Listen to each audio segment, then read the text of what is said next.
YouTube, Twitch, I am back. Just before the season ends as well, admittedly, I had my notes wrong. I did this last time as well. I thought we were going to MC next, well, tomorrow, I guess. Well, I believe it's actually next month, right? This is another MB Season 4 or something, or Season 5. I have no idea, but either way, it's going to be MB again. So I have more time to do all these weird and wacky bad Pokemon that I like to do comps around. So maybe we can revisit Electros. Although, actually, looking at Electros and like looking at all the other Pokemon I've not really played with yet, actually, maybe I should be pushing forward to the other Pokemon, because I'm not necessarily saying we're going to play one of every single Mega Pokemon in the game. I probably don't actually have time to do that, but there are a few more on the radar that I would like to do.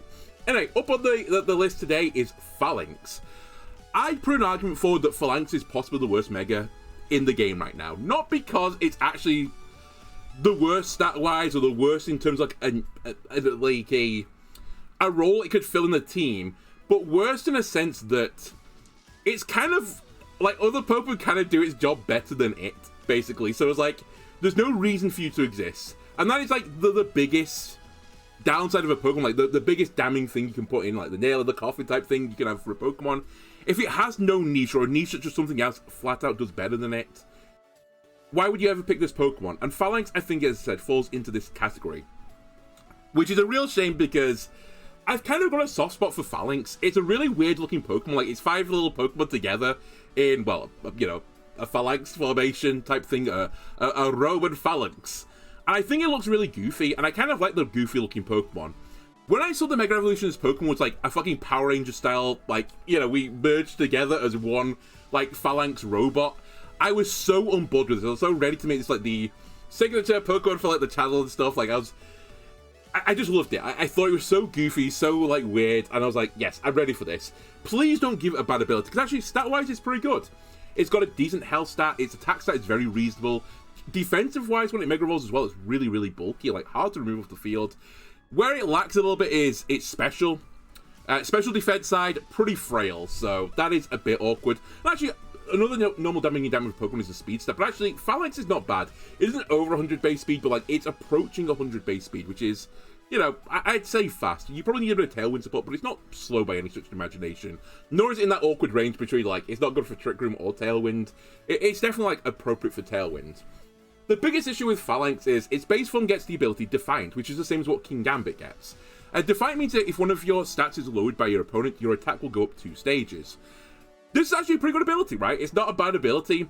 It's just that it's on Phalanx, and it's like, you know, the base mode of Phalanx, it doesn't quite have the stats to really work. And like, one of the issues, I guess, with Phalanx is that King Gambit gets Defiant, right? And King Gambit's got a lot of stats. It's got probably better typing, so why would you use Phalanx when you can just use King Gambit? And I think, if you even go back a little bit into, like, Sword and Shield era, I believe Bishop used to see a little bit of play before, you know, King Gambit was even in the game. And again, that got Defiant, so it's like one of these good checks for intimidating Pokemon, because intimidation is normally one of the ways to deal with strong physical attackers. But yeah, you would just use a Bishop instead and use Sucker Punch. And Phalanx doesn't have access to like priority moves. So you're like, I could use Phalanx, but I could use King Gambit, or I could use Bishop instead in the past.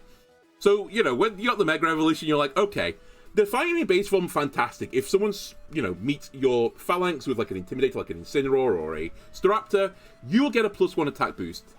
You do lose 1 attack stat, but by the way, before you get your +2 attack stat, so you'll net get +1 attack. When it Mega Evolves, though, if it gets like a really good ability, fantastic, right? Then everything is good. It will have its own little niche, and things will be fine. Like, you could use your Phalanx, you could use your King Gambit, everyone's happy.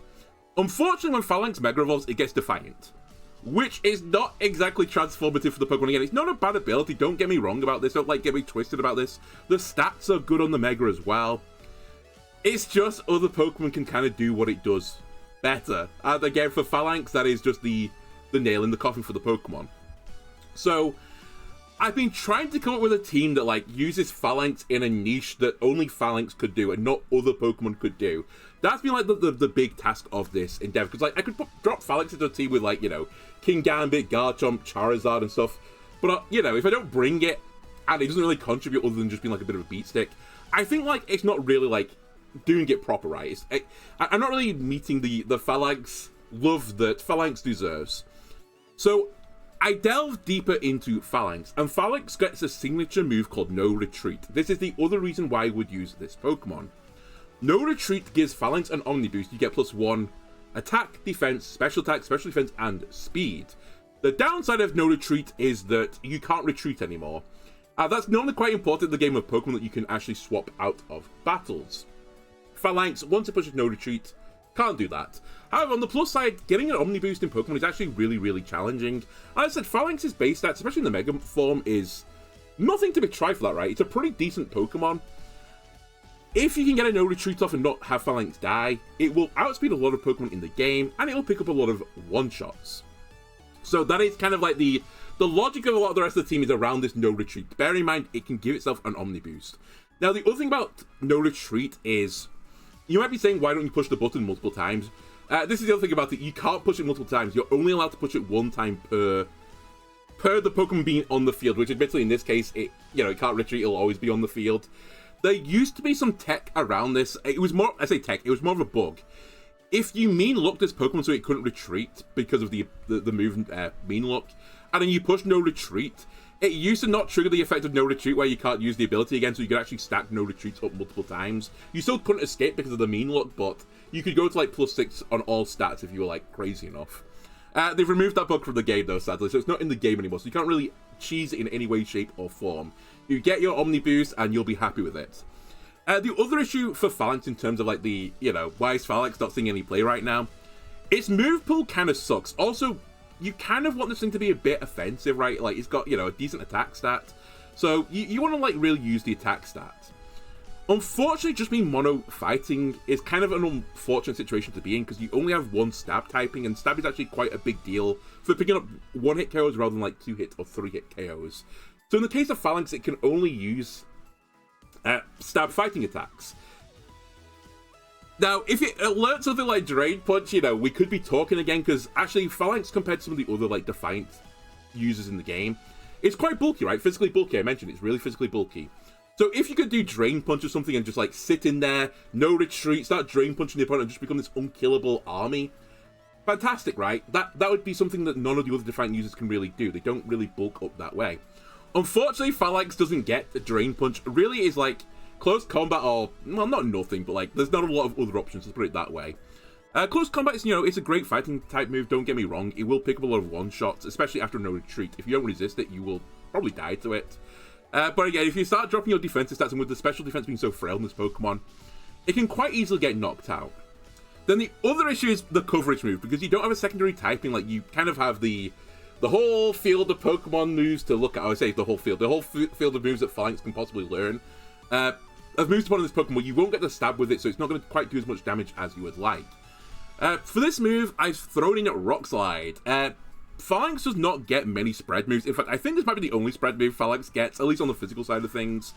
And I really wanted a spread move. A lot of strong Pokemon in the game right now have got a good spread move, especially ones that actually like boost their own stats as well, or they can have their stats boosted in some way. So Rock Slide kind of fits the bill. Also, Falinks really scared of flying type Pokemon, which Rock Slide can hit for super effective damage.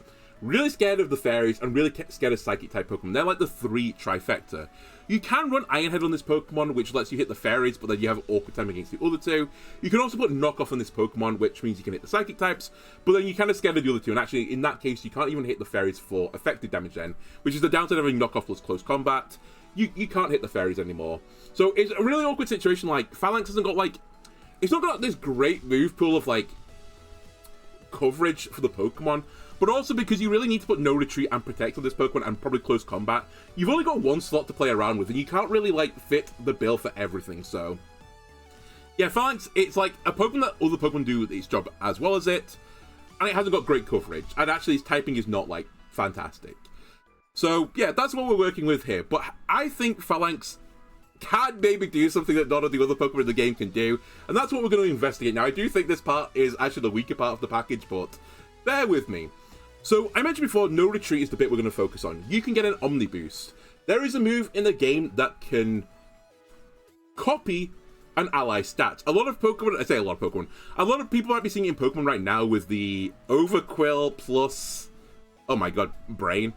It seems like Overquill plus, oh my god, the key, Klefki and Meowstic combo, where you get a bunch of minimized boosts on your Overquill, and eventually use a move called Psych Up, and Psych Up copies the stat changes of a Pokemon. In the case of something with no retreat, you can Psych Up the no retreat and give your Pokemon an Omniboost with Psych Up. So there are a few Pokemon in the game that learn this Psych Up ability. However, the one that caught my eye in particular was actually Mimikyu, and Mimikyu's not seeing a lot of play in the game right now. It used to be like one of the stronger Pokemon in the game, actually, Mimikyu. Like back when Disguise used to work, not the way Disguise works anymore. A bit of a history lesson of Mimikyu. Mimikyu's Disguise means it can take one hit, and originally you wouldn't take damage for that hit, but your Disguise would break. And then on the second hit, you would take damage. But the thing was about Mimikyu is, because it's quite frail, I say quite frail actually, it's like moderately frail. What you used to have to do with the old Disguise is you could put a Focus Sash on it as well, so it would take at least 3 hits to kill Mimikyu, which is like actually frightening for a Pokemon that can learn Trick Room. So like it used to be one of the prime Trick Room setters. However, at some point, I think it was in Gen 7? I can't remember now, 7 or 8. I think it was 7. They changed Disguise so that when your Disguise breaks, you lose an eighth of your health, which means that holding Focus Sash on this Pokemon is pointless. But that's fine, I don't want the Focus Sash. I want this to be an all-out attacker. There's a few ways to run the Mimikyu. I think the classic set still use it as a Trick Room set because you do need to invest 2 attacks into this Pokemon to kill it, to break the Disguise, and then the second one to kill it. Also, because it's a Ghost type, you're immune to Fake Out. So yeah, I think a lot of people are using it as a Trick Room setter. But not too long ago, people, and I think it still someone comes up, people used to use it as like this all-out attacker. Like, if you invest really heavily into the speed, really heavily into the attack, this thing can be a pretty strong physical attack. And actually, a lot of the Fairy-type Pokemon in the game right now are special attackers, whereas Mimikyu is a physical attacker. So if you want physical Fairy damage, there's not many like better options, right? Especially stab Fairy-type damage, and Mimikyu meets that brief. And with the Life Orb as well, because this attack is... Mimikyu's this really awkward Pokemon where it's like, it gets close to one-hit killing a lot of things, but not quite hitting the one-hit KO threshold. With the Life Orb, you still don't quite get those one-hit KOs guaranteed, but you can actually theoretically get them, but they're often damage rolls. So yeah, Mimikyu is like potentially this really scary attacker. Good Fairy-type damage, there's a decent number of dragons that are strong in the game right now. Having Fairy typing is pretty strong against Fire types as well, for example, Charizard. And actually the Ghost subtyping is also really... I say subtyping, it's the main typing, but Ghost typing as well is really strong because things like Basculegion exist, you can hit for super effective damage. Gholdengo is out there, you can hit for super effective damage. And again, you have to put 2 attacks into this thing, so like you could actually like sit in front of like a Gholdengo or something with its Make It Rain, which should be super effective into Mimikyu. But as long as you're full health, you're not being hit with an attack, you have a Disguise.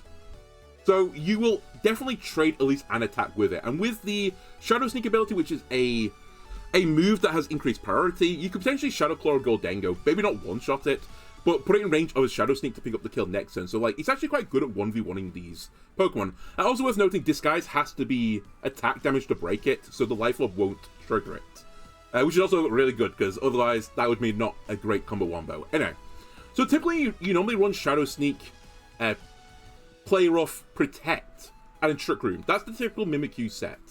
However, I thought, what if we put Psych Up on this Pokemon? Because actually Mimikyu, as I said before, it's so close to picking up like one-hit KOs with a lot of its moves on so many of the strong Pokemon out there. Like Staraptor, it doesn't quite guarantee a one-hit KO with a Life Orb. Garchomp doesn't quite one-hit KO with the Life Orb. It's close though. I think it's a roll. But like the odds aren't quite in your favor, I think. And so on and so forth. Wouldn't it be nice if this Pokemon could gain some additional stats? And actually, there is a set out there, and I think maybe we've even played against it in the past before, where they use Sword Stance on Mimikyu. And that's great, right? You Sword Stance your Mimikyu, they can't really interrupt the setup turn because you have a Disguise. If they are going to interrupt it, they have to double you, which is fine, because then you can let your partner Pokemon do something else instead. So yeah, that is a potential way of getting around it, but one of the other issues of Mimikyu is, as I mentioned before, it's not quite fast enough, right? Especially in modern day Pokemon. In the past, I would say this was a fast Pokemon. I would say it's now like a quick Pokemon. Depending on like your semantics of the verbiage there, but it's like a tier below where you want it to be with speed. Like it's just a shade under 100 base speed. And there's just so many Pokemon out there now that just like get over its head. So the ideal situation is if this Pokemon, like, rather than using like Sword Stance, it'd be so good if this Pokemon could Dragon Dance instead. Sadly, Mimikyu doesn't have access to Dragon Dance, and actually the only way it can boost its own speed stat, it learns Trailblaze, which is a 50 base power grass type move, but it's really not worth firing off a Trailblaze for just +1 speed, right, on this Pokemon. You will die before you get to see the Promised Lands. However, and you might have put like 2 and 2 together. If you can put an omniboost on a Mimikyu, it becomes really scary. Like, it actually becomes somewhat respectively bulky as well, because, as I said, defense and special defense stats aren't that bad on this Pokemon. Giving them +1, you know, it makes it a threat. If you put +1 speed on this thing, it's outspeeds a lot of the main threats in the game, like Staraptor will be faster than, Garchomp will be faster than. And also with the +1 attack on it as well, it will be just one-shotting all of these Pokemon rather than just missing the threshold. So, like, that is, like, the gimmick of the game plan. The idea that Falinks can sit next to Mimikyu, and Mimikyu can potentially psych up the no retreat. We're not always going to get this cover, because obviously it's very interruptible, although Mimikyu can't be faked out, Falinks can be faked out, and also Falinks could take 2 hits and die before we get the psych up off. Also worth noting, I've actually removed Protect off this Pokemon, because even with the +1 attack boost in this Pokemon, I kind of felt like Shadow Sneak didn't quite do enough damage on the ghost side of things that I would want. I think I looked into it and, like, on average it will do less than half damage to Gholdengo. If it did more than half damage to Gholdengo, I probably would have run Protect instead of Shadow Claw. But because of this, I decided I wanted to run Shadow Claw, and I kind of thought, if we're going for, like, the whole, like, you know, package of, like, just raw out aggression with the Mimikyu, let's not have Protect. Let's just drop Protect. Let's drop Trick Room. I'll run Shadow Claw, which is his best physical ghost move, debatably. And we'll run Psych Up so we can steal the Omniboost off Falinks. So that is, like, the game plan of the team. Also worth noting, the other, like, nice synergy between these two Pokemon, as I said, is Phalanx struggles with Psychic, struggles with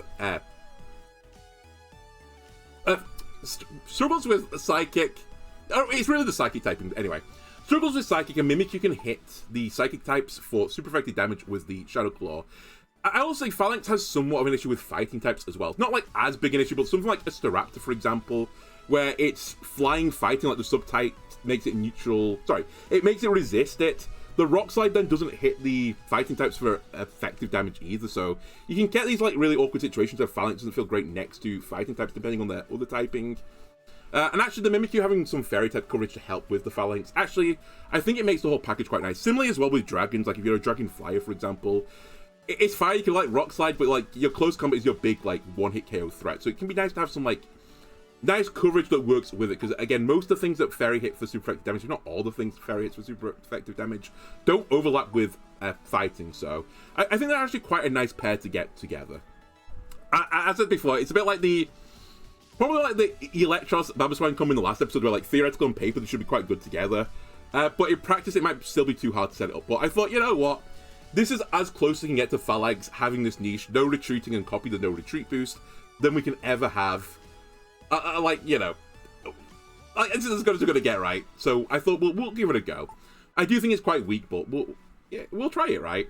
Anyway, next on the list we have Maushold. Maushold is here for multiple different reasons. Firstly, Mimikyu with its Psych Up, sure, it can copy no retreat, that's ideal, but I actually wanted another Pokemon to copy the stat boost off. I actually considered King Gambit, because King Gambit gets Sword Stance, which actually isn't on mine, but as you can see, I eventually dropped it, so, like, you know, that didn't work instead.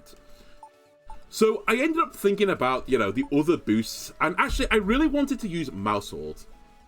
Now, the reason for this was I wanted a follow me user to help me set up my no retreat turn, and I ideally wanted my, like, redirect or my follow me user to be a physical attacker, just so that if I could get, like, a stat boost on in another way, then we'd be good, right? Like, I could do a lot of damage with this Pokemon. And actually, I was originally considering at one point having coaching on the team as well to help boost the Phalanx or help boost the Mimikyu, which again is not quite on the team anymore, but that's like my original thoughts for the Maushold. Also, because recently Widelands was added to the game, which means that all your moves have got a 10% increased chance of hitting, the old Maushold Population Bomb strategy is suddenly back in the game again. In case you don't know, Population Bomb is a move that is, I think, 20 base power move, but it can hit 10 times.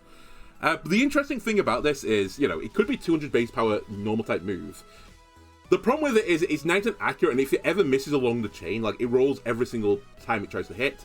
If you miss along the chain, it just interrupts a Population Bomb. So I don't know what the actual, like, the mathematical odds are on the full Population Bomb happening.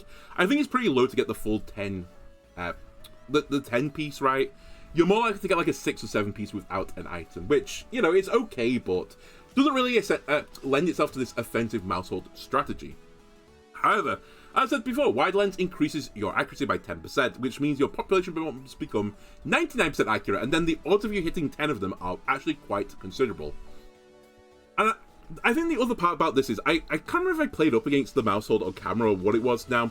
I watched a Mousehold population bomb a Pokemon and saw that it did like 60 or 70% to a Pokemon fairly regularly. If you don't resist the population bomb, it hits you really hard, right?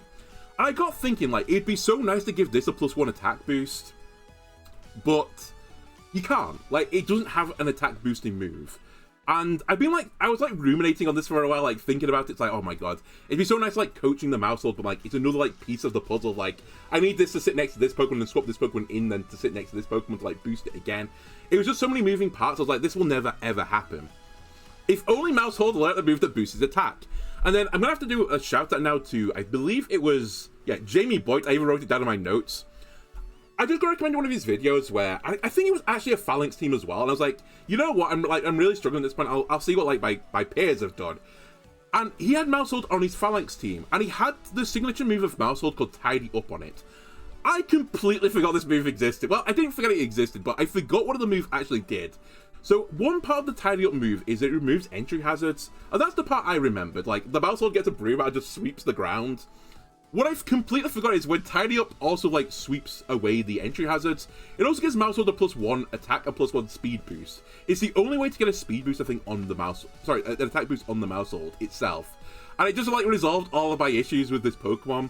And actually, when I was talking about Mimikyu before, saying like, you know, it'd be nice if this Pokemon could have some additional stats, the two you really want are attack and speed. And actually, Mousehold with its Tidy Up strategy, it's also a reasonable target for Psych Up, right? You could Psych Up, get a Dragon Dance effect off on Mousehold, and your Mimikyu will actually be pretty spookerific. And if you like ever push like 2 Tidy Ups, you're killing everything in the game, right, with Population Bomb. It'll be really disgusting. And again, as I said, if you don't resist Population Bomb and you get hit by a +1 Pop Bomb from Mousehold, goodbye, you're dead. You will not be living this. So that is the kind of the strategy. This Mousehold can be both an offensive threat and also can have the supporting aspect of follow me to like redirect attacks away from the Phalanx whilst it sets up. In terms of ability as well, sorry, I just forgot to mention this, it gets Technician as an ability.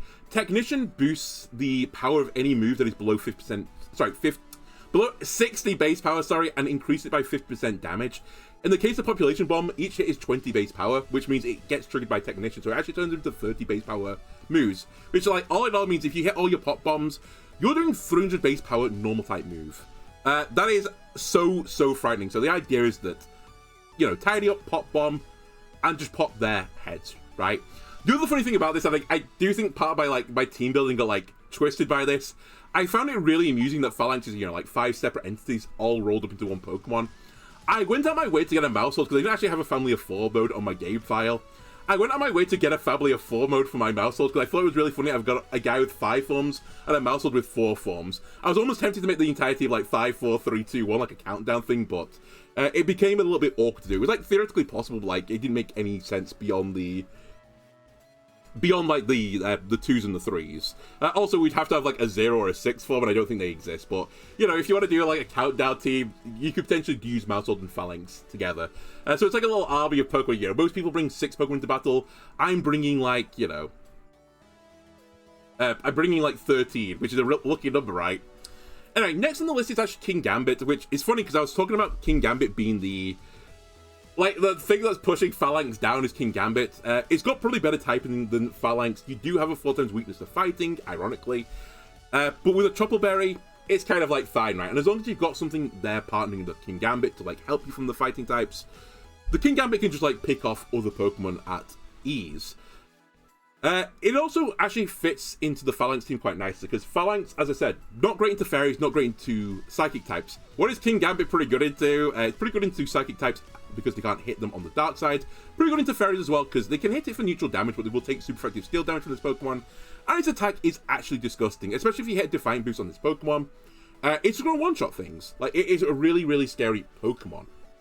And then finally as well, the other thing that Mimikyu doesn't like is flying types, and steel resists flying types. So like, King Gambit is like the ultimate like pivot point for a Phalanx. If you think your Phalanx is going to get hit by a really strong move, just go into King Gambit, and King Gambit probably is going to be, you know, a pretty good answer. I will say the fairies are a bit awkward still, because you take neutral damage, so if you're getting hit by like a Floette or something, and you want to pivot into the King Gambit, you're probably going to have a bad time. You probably take it, but like, it's going to be not that comfortable. Other than that, it's a pretty standard set. I don't know why I do this, but I keep putting 1 speed set on my King Gambit just to outspeed any other min speed King Gambit, so I have the speed priority. In terms of other moves, I really wanted to put Sword Stance in this Pokemon, but the Sword Stance that you normally run Kowtow, Cleave, Sucker Punch, Sword Stance. But I needed this Pokemon to hit Fairies, otherwise my Fairy type matchup is actually really bad. So I decided I had to have Iron Head. I actually considered putting Protect, Sword Stance, Iron Head, Sucker Punch in this Pokemon, but I was like, if someone figures out that I'm not running Kowtow, Cleave, that could make my Sucker Punch and my matchup into like Psychic types really, really awkward. So I was like, okay, I'll just deal without the Sword Stance. This Pokemon hits really hard anyway. If they can trigger a Defiant boost on me as well, fantastic. We go from there. But yeah, King Gambit is basically here just because it has such a nice matchup with the Phalanx to protect it from things that it's really scared of. So it's also just a really strong Pokemon, so it makes sense to put it into the team. I'd also probably say, like, while Pokemon is setting up, it's actually quite supportive in the sense that it provides support in just one-shotting things with Sucker Punch, which can be pretty powerful as well. So yeah, don't underestimate a King Gambit. If you get a lot of chip damage off, especially like a Rock Slide chip onto someone, having a King Gambit with Sucker Punch, a lot of Pokemon in the game it just does 70% of the damage to, and you might just pick up kills where you might not expect it, or where your opponent maybe doesn't expect it, or you can create really awkward situations where they want to attack you but they can't because a Sucker Punch could come up and you turn your 2v2 into a 1v1, which I love doing. Next on the list is Sinistcha. Sinistcha is here for a few reasons. Once I put Mousehold and King Gambit on the team, I was like, okay, I need another support now because I've gone quite offensive with everything else. We need some other help. And immediately I went to start looking at Fake Out users. Spoilers, there is no Fake Out user on this team. In part, I didn't really want to use any of the Fake Out users because, like, a lot of the good Fake Out users are just ones we see every single time, like Sneasler and Incineroar. And after, like, thinking about it for a while, I was like, I don't really want any of these, like, typings. Like, none of them really, like, mesh with me. What I want to do, though, is I want to be able to protect my Mousehold and my King Gambit from Fighting-type moves, which I already talked about. They're both weak to Fighting-type moves. Mousehold at least wants to set up as well, so, like, it would be nice to have a redirection for the Mousehold or a Fake Out to help it happen. And that's why Eureka Bell is like, hang on a minute, what if I just run dual redirection? So that's why Sinistcha is here. Sinistcha has got Ghost typing as redirection. If you're a Fighting type and you're trying to hit the Mousehold, and I do a Rage Powder, you will not get your Fighting move off, which is really good because I'll get a Tidy Up, and then once I get a Tidy Up with Mousehold, it will go through the opposing team and obliterate them, unless I'll steal Rock types. Again, with King Gambit, we do have a Chopper Berry to help me from these Fighting type moves, but it can create this like really awkward like 50-50 situation where, especially like a Staraptor, for example, where the Staraptor maybe wants to close combat the King Gambit, but like if it close combats the King Gambit from the Sinistcha and I Rage Powder, they're gonna whiff the attack. So then they might Brave Bird the Sinistcha instead, but if like my Sinistcha protects or like it swaps out or something like that, or my King Gambit just hits the Staraptor, it gets into this like really awkward situation. Like they're on a time before Sucker Punch range kills them. And I think Sinistcha is like really useful for this type of thing. I will also say that the other nice thing to do with Mousehold is that if you have these guys together, if Sinistcha tries to get hit by a Ghost type move, Mousehold can redirect the Ghost into itself and it's immune to Ghost type damage. So like there is a really good like will they won't they like redirect situation with Mousehold Sinistcha on the field. And in fact, I think that might be one of my leads I do. Not often, but like sometimes is if I see that team hasn't got great answers to like Sinistcha, for example, I might lead Mousehold Sinistcha. I'd just like sit there like redirecting and like creating this really awkward game state where my opponent doesn't know like who to click and who not to click and stuff like that. Normally I run the heavier berry, I think it's called in Sinistcha, to like make me take less damage from a Ghost type move, but because I've got Mousehold now as well to help, I decided to put a Citrus Berry on instead, which is better like broadly speaking. In terms of other moves, I want 2 forms of speed control. There's actually parts of my team which are quite slow, namely the King Gambit part of things, and actually, as I said, Mimikyu is not that fast, so it can definitely operate in like a Trick Room setting. So yeah, I decided I want a Trick Room on my Sinistcha as well, which gives me the ability to alter the dimensions. Rage Powder, redirection. Normally you're running life during this Pokemon, but I kind of came to the conclusion that I didn't think things would be set in the field that long for a life chewing. So instead, I'm running Machigotcha and Protect. If someone like tries to again Brave Bird the Sinistcha just to remove it off the field in one turn, I can potentially Protect and eat up one of the Protect turns.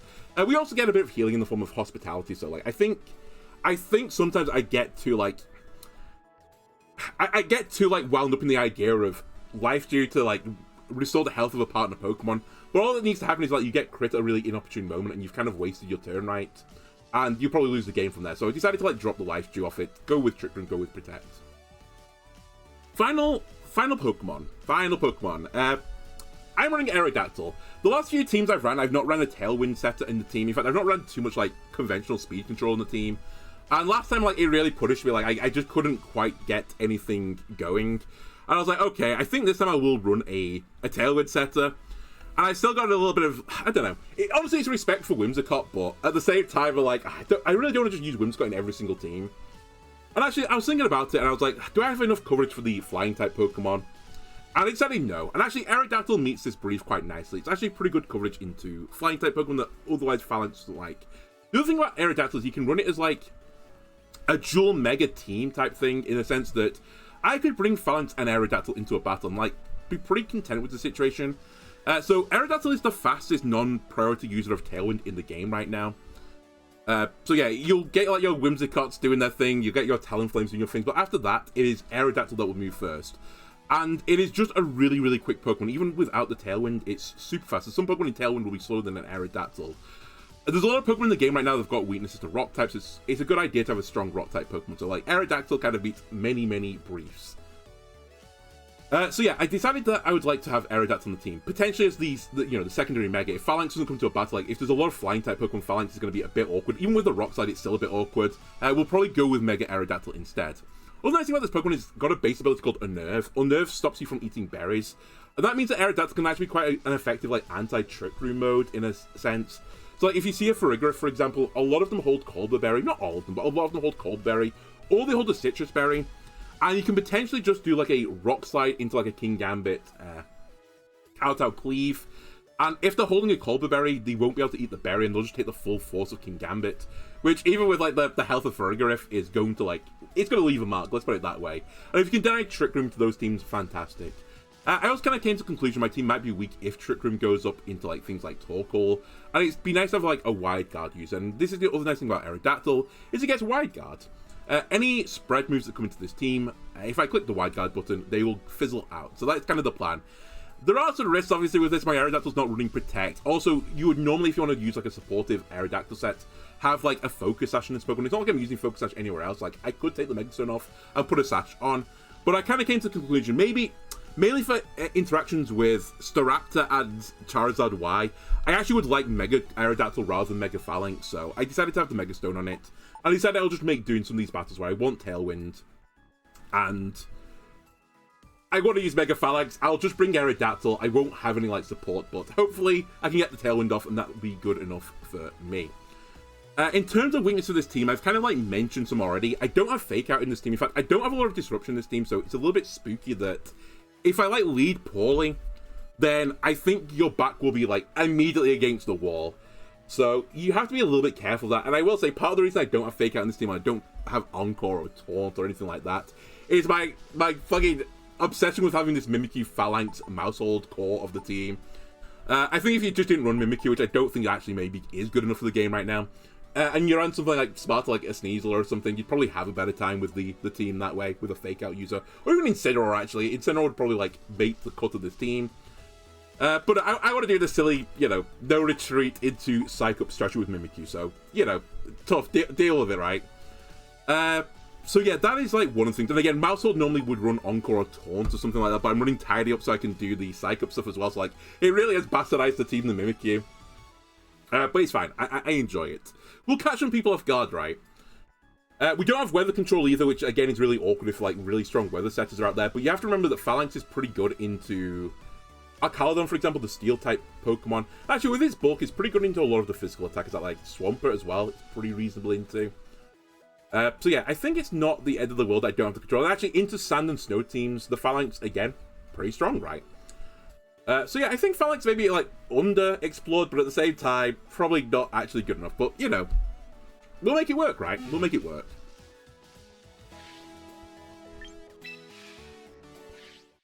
I know, I'm recording this just before the season ends.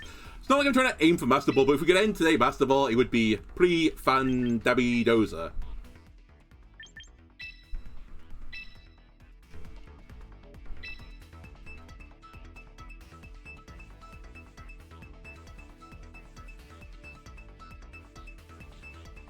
Also, hello, cool. I did see you entered the chat.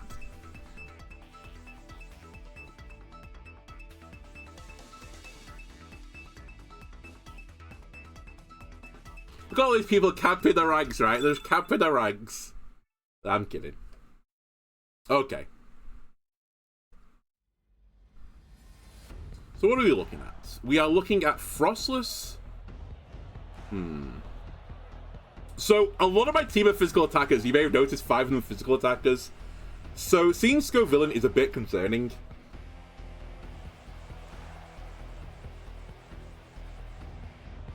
But I might be able to get it with the Phalanx Mimicry mode. I'm really tempted to do it. Just out the get-go.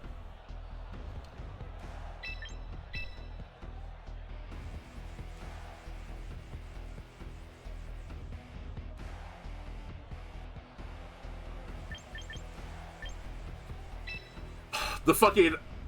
the Scoville is going to be so problematic for me. I think I'm going to do something like this. Maybe I'll bring Mousehold, because there's double Ghost, so... Mousehold gets hard-walled by Ghost, by the way, so I have to be really careful. They've all got Steel type, so... And then the other one's going to burn me, so I don't really want to deal with the Burn Boy.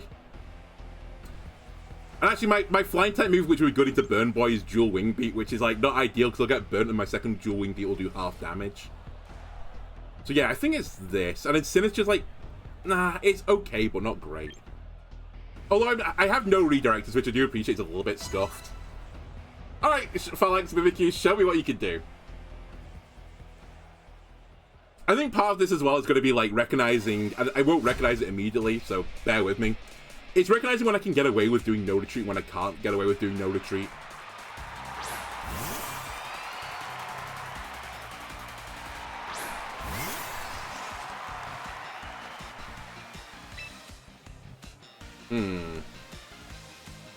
So I think here I can't get away with it immediately, so we're going to do a little protect action.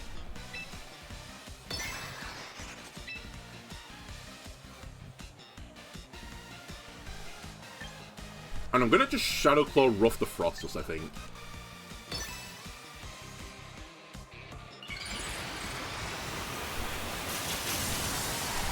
Putting Shadow Sneak Rage. This might be a game where I can't do the Psych-Up, by the way. I do expect that sometimes I won't be able to do this. But actually, I think the way situations where I can do it, I don't actually lead the duo.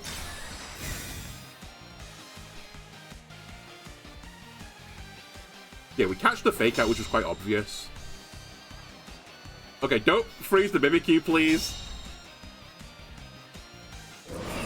Oh, Disguise is broken.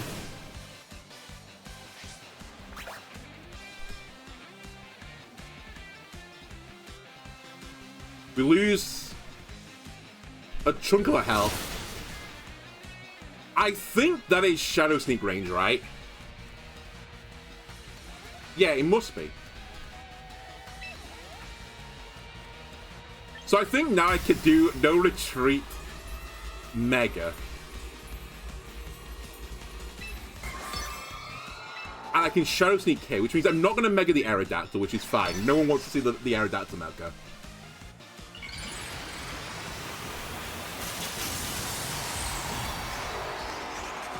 I can't remember if I mentioned as well, the reason I've got a very low speed stat, sorry, a low speed investment on the Phalanx is after +1 speed, it becomes faster than Staraptor, Charizard, Garchomp, I think. So, like, it needed, like, those 12 points, oh, sorry, it's 3 points or 2 points I put into it. I can't remember how many points I'm still working into, like, Imperial units, so to speak.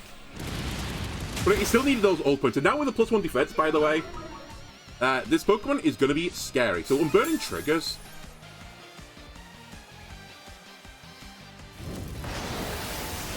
Oh, baby!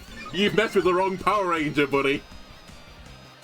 So let's see what comes in. So, I think after Unburning, the Sneasel will be quicker than the Phalanx still, but... It depends what Basque Legion this is, if it's Troy's Scarf or not.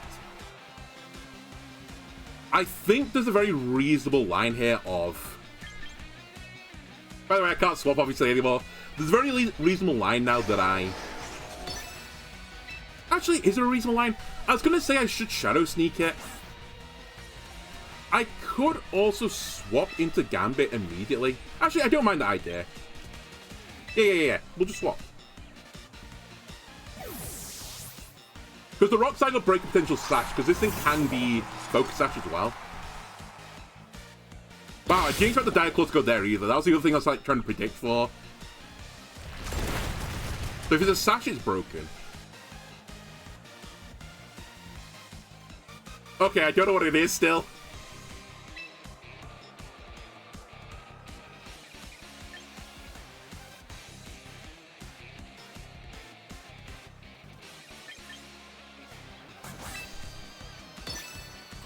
I expect an attack to come into this slot.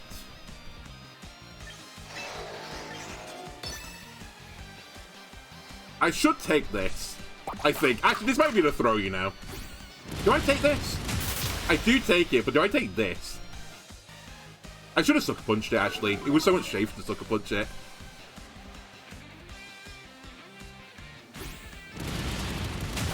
Alright, Sneasel is gone.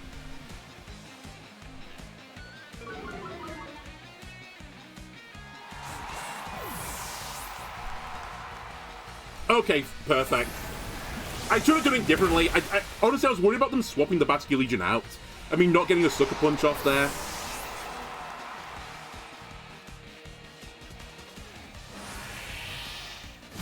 So yeah, Basque Legion's down, so they've got one Pokemon left. I saw my Tailwind Setter in the back.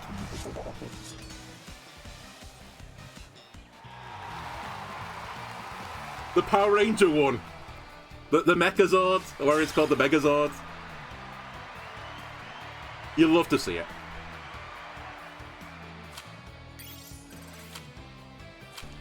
I've also forgotten to mention, like, weakness of this team as well. Part of the reason why I don't think this is optimal just yet is that my two spread moves I've got on this team are both Rock Slide. So, like, if you resist Rock, it does make it a bit awkward. Like, if you have a few Pokemon resisting Rock and they're both out together, I can't really pump out damage particularly quickly. Imagine winning without any crabs. Phalanx might be a crab, you don't know, under that armor.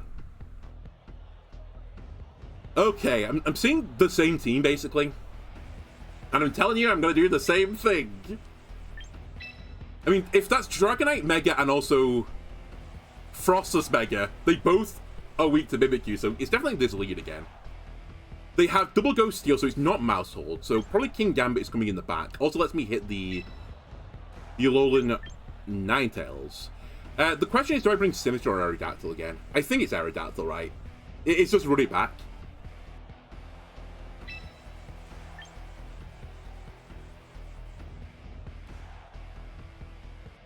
I could have some issues with King Gambit. I do appreciate this because I don't have great answers to Steel types. Admittedly, the other Pokemon aren't also good into it. I did nearly put Low Kick on my King Gambit as well and drop Protect off for it, which is another set some people do use. But yeah, the two Pokemon that can hit King Gambit are my leads. And actually, Mimikyu doesn't really want to be going toe-to-toe with King Gambit either, so... We could basically get stuck in a really awkward situation of my own doing.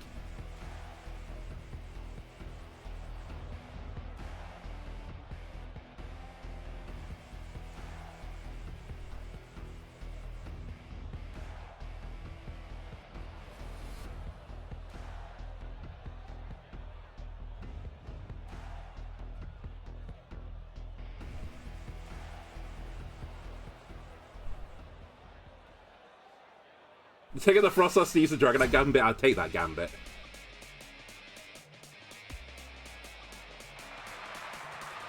Sneasel and Ninetales.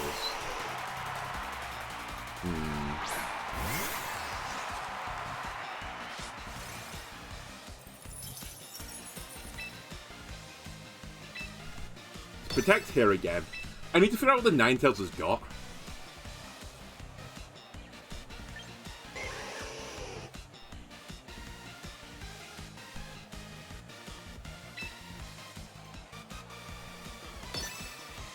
I assume this is Aurora Veil.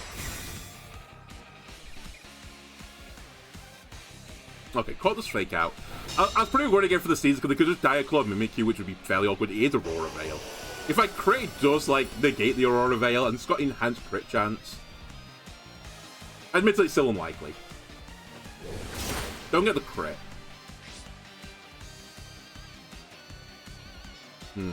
The problem I've got now is Ninetales normally doesn't run a Fairy-type move, but if it is running a Fairy-type move, it's really awkward for me to know retreat in front of it.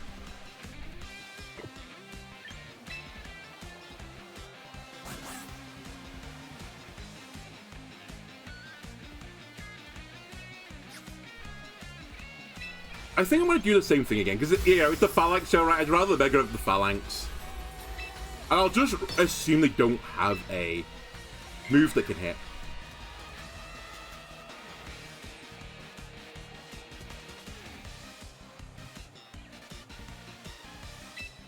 I also can't remember, hold on, I just need to check my notes. I can't remember if I made the speed order appropriate. No, I've not. Originally, I was toying with the idea of making Mimikyu purposely slow so that the mecha robot would go first so that I could copy it on the same turn that he used it. But I decided that'd be a really stupid thing because Mimikyu is actually, like, better because it's faster. You meant Ninetales? Fair enough. Wow, Rock Slide Sneasler. Don't see that every day.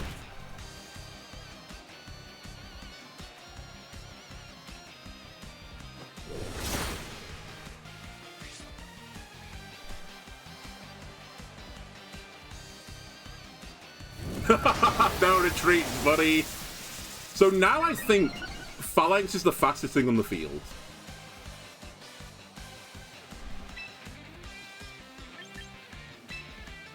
Go for a Rock Slide.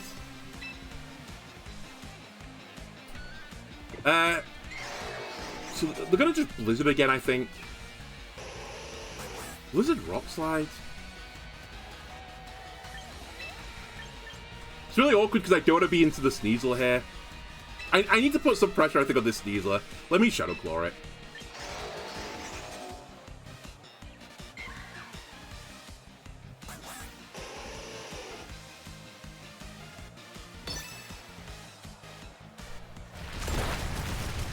Maybe I should go for the Ninetales.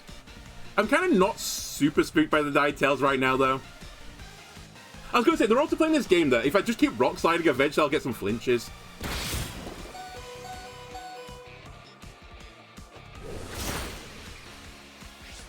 Oh, by the way, I've intentionally made Mimikyu's health as well 131.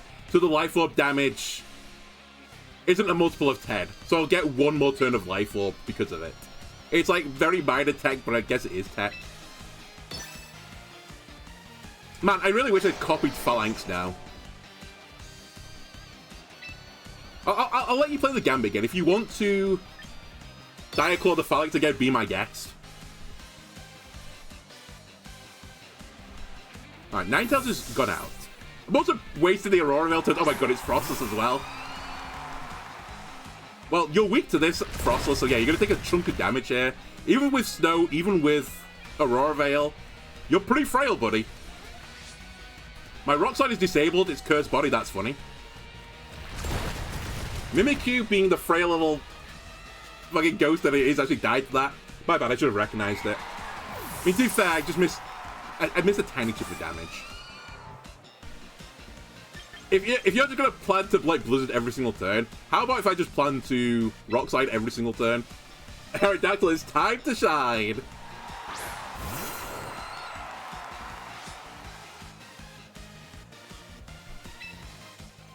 So you can't do this anymore, so I'll close combat the Sneasler, which will kill it. And I should be faster than both of you. Not triggered on Burden and Sneasler. And Frostless, when it megas, I think it's still slower than Aerodactyl. Oh, by the way, I guess the other weakness of the team is I've got a lot of low accuracy moves, quote-unquote. 2 Rock Slides. I've got Play Rough, which is only 9% accurate. So there are some decent chances where I just miss a move and lose the game because my Pokemon aren't very good. But not today, it's not. We're just not going to miss any attack. Frostless actually lived that, which I'm actually somewhat surprised by. Got a flinch. Again, you're playing the odds right. I think it's nearly 50-50, right? I think it's something less than 50% that one Pokemon will fake out. So just allow me to do Rock Slide every single turn. It's not the wisest of decisions. Triple Ice is odds. Not triple, it's double, right? They only had 2. Aurora Veil's gone now. They've also lost Snow. Soon as the Ninetales coming back in, but if it's the Ninetales, you're going to be disappointed. It's King Gambit. Okay, so this is the final demon that I have to deal with. And maybe this is why they've been going hard on the Phalanx. So this turn I have to protect, because they're going to have to Sucker Punch the Phalanx, I assume.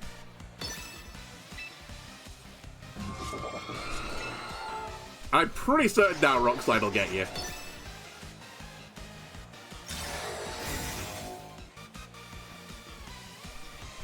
Yep.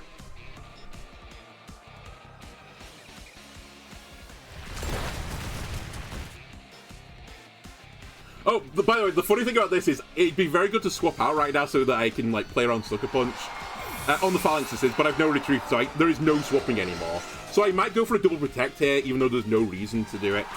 Well, there is a reason, I guess. It's so I don't get Sucker Punch. As I said, I'm gonna have to beat the King Gambit with the rest of my Pokemon, which is not ideal. That is still disabled, right? So I'm gonna go for a double protect. The outcome semi doesn't matter. I could also wide guard here, but it wouldn't really happen from Sucker Punch, so don't bother. So I failed the double, but have you Sucker Punched me again? You did. So I'm like we've turned it into a 1v1, right? But it's a 1v1 that I win. I've got the type matchup in. Sneeze in the ice, no, it's poison fighting.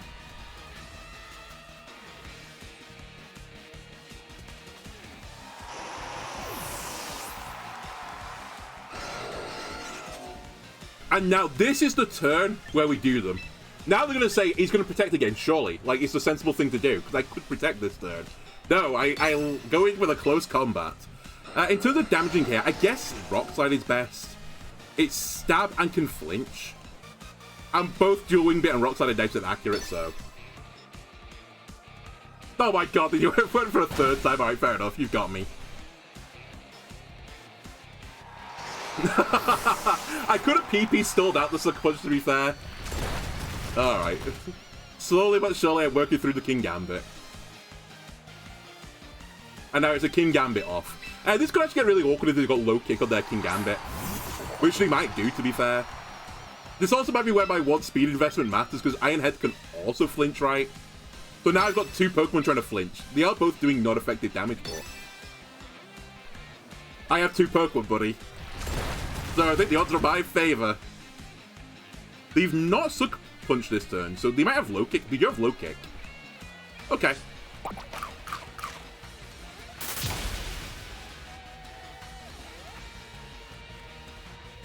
They're also faster than me. So my one speed point doesn't matter. I'm actually like, I might still lose this, you know. It's really unlikely. Like, I'm shocked they haven't flinched yet. I mean, I guess it's 30% chance, right? If they have Iron Head as well, like if it's the one that just has 4 attacks, it's not inconceivable, especially if they call the protect this turn.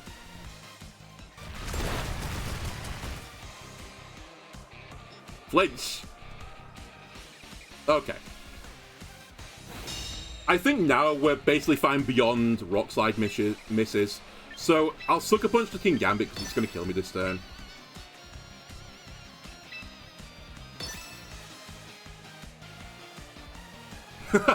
Death by 1,000 rocks. Wide guard. Yeah, great move. Alright. Nice, we don't even lose a Pokemon. Honestly, Aerodactyl, thumbs up. You're gonna miss a Rock Slide. Nor did our buddy Phalanx. Good work.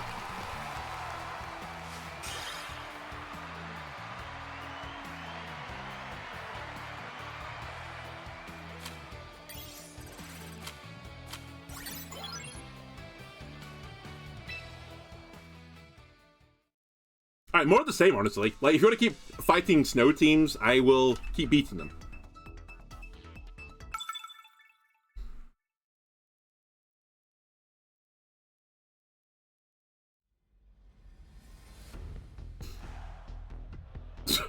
Okay, it's hard Trick Room. So this is definitely Aerodactyl lead, probably with King Gambit.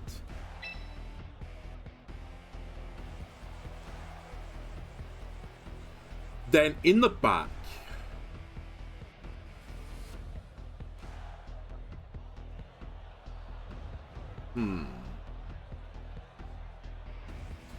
probably Mimikyu and Sinister. Although Sinister feels a bit bad here. I'm just wondering if that's a Pop Bomb Mousehold, and Sinister would be quite good into it. Sadly, Phalanx isn't going to come today. I actually might not Mega here either. Because the Unnerve's quite useful, at least for like a turn at least. It's just while I confirm that this Oranguru hasn't got a berry on it.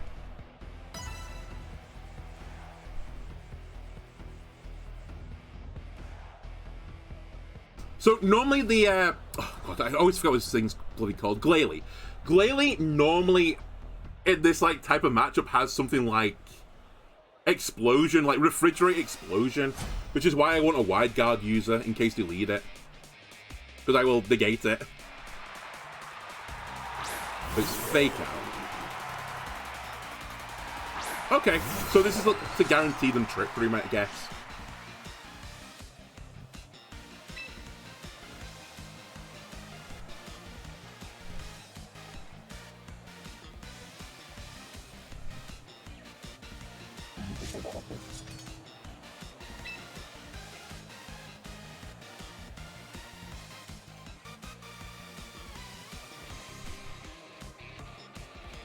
You know what? Change of heart. I'm gonna instant mega. I want to get rid of Sneasler.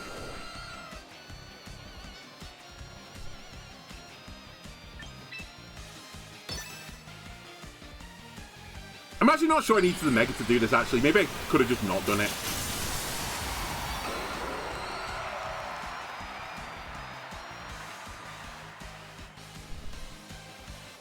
Wow, no one's expecting.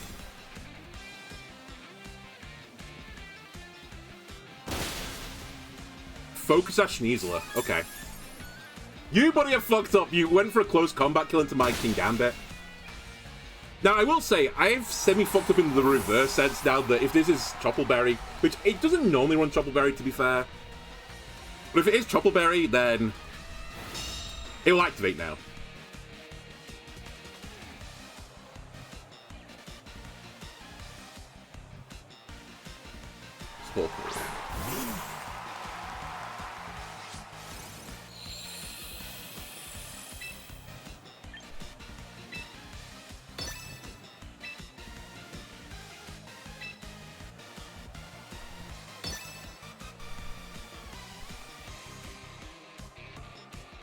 I assume they're going to try and Trick Room. I'm actually shocked they didn't Protect, so they've attacked with Torkoal. I mean, if they take my King Gambit, so be it.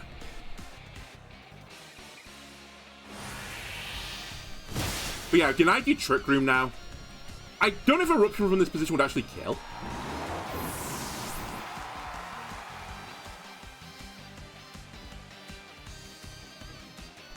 Wait, what did you do? Oh, it's the forfeited, right.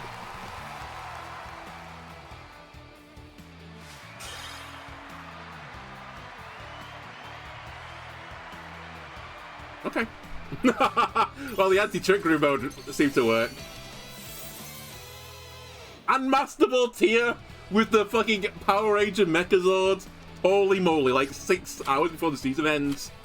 Perfect.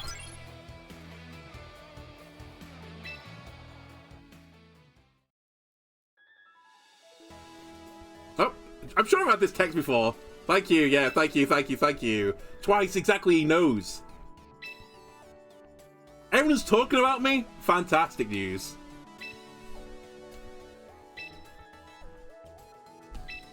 Alright, can I get back to battling, please?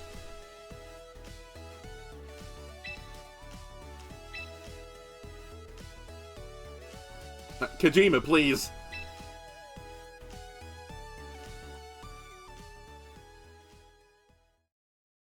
Alright, show me a team where I can do the Mousehold lead.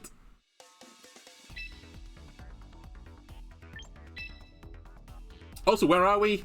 Rating 1,734.361. I'm the 83,279th in the world right now. Honestly, I don't think you get much higher than this. Right. That seems reasonable.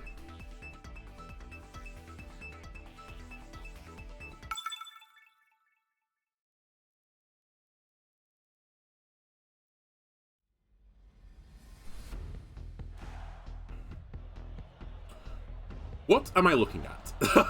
Oh, by the way, this Mousehold Pop Bomb thing, you have to be super careful of Guard Jump with Rough Skin, or you'll take all the Rough Skin damage. It is true, I am. Cool, thank you so much for the 9 months of subscription. We're having a baby. You can name it. I'll give you the honors. Okay, so there's Discharge. shenanigans going on here. It'd be really risky to lead Aerodactyl into a team with 2 electric types. In fact, 3 electric types. I'm tempted to do it, though.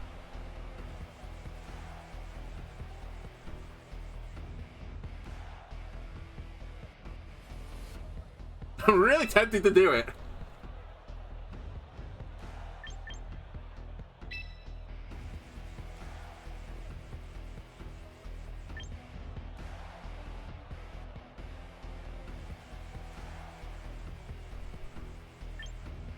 Am I running Phalanx in the back?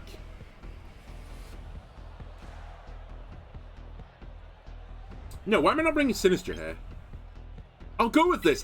I'm sorry, Phalanx. I know Super Power Rangers and all that jazz. Robob Jr. the Third. Perfect. I know I'm not bringing Power Ranger again here, but I just got a sneaking suspicion it could be discharge stuff. Again, I have to be really careful because Aerodactyl does not protect, but I've now got Sinister in the back. Bellyball and Raichu. What are we up to here? Oh, it's Parabolic Charge on the Bellyball, and the Raichu is going to just do a normal attack.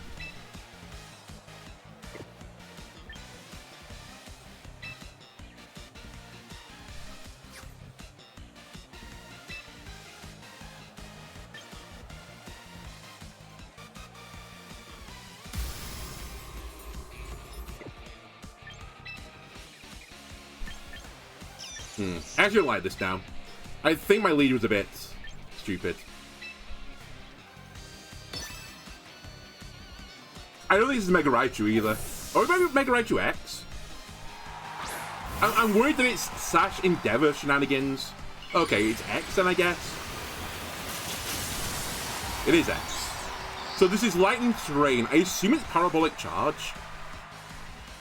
But I just want to check.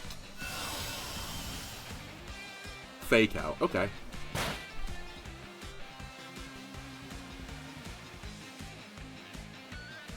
Yeah, Parabolic Charge. By the way, you've removed Lightning Rod, buddy, so your Raichu is going to be less than happy with this outcome.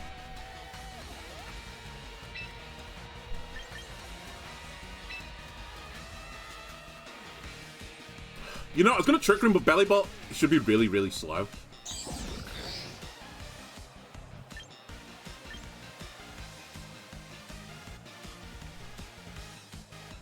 Do I need Trick Room here? I mean, I guess I don't.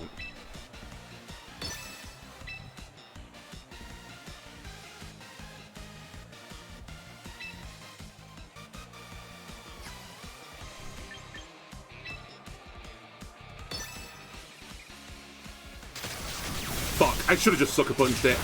Oh my god, Oh my god, I got it Power Flinch. I'm gonna dead to Parabolic Charge anyway. That's my bad from just not knowing the calc.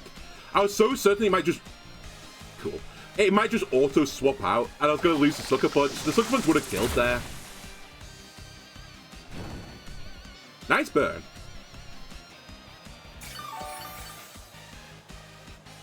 Also, hold on, sorry, it wasn't... Oh my god, so funny. It's not Volt Switch. Was it Volt Tackle they just used? Like, was I not paying attention? Whatever, this turn's fine then. I love the Soak Tech. I nearly considered doing some Soak Tech myself with another team. Not with Bellyball, admittedly, which is, like, really slow. I'm so happy I did do Trick Room, I would have just on the spot lost. Jolteon. Okay, well, there's an obvious play here, which is to swap Sinister out.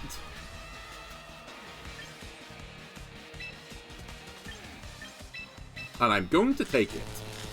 We're then going to have to pray to the gods that I don't get Paraflinched here.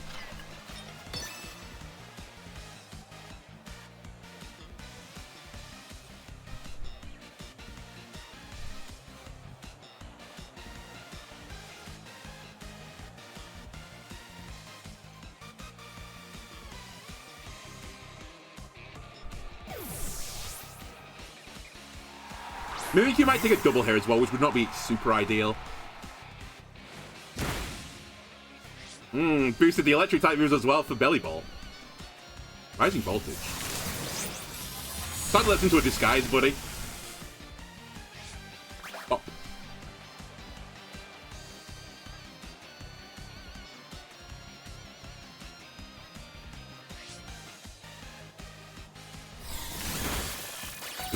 Mimikyu nearly died in one hit.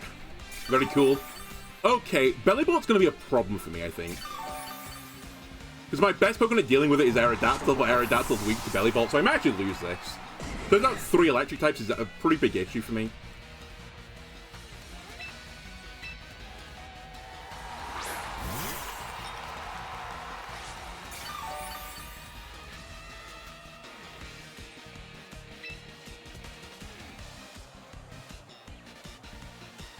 And yeah, I can't really swap the Mimikyu, so I'll just take all the damage I can get. Let me try and remove the Jolteon.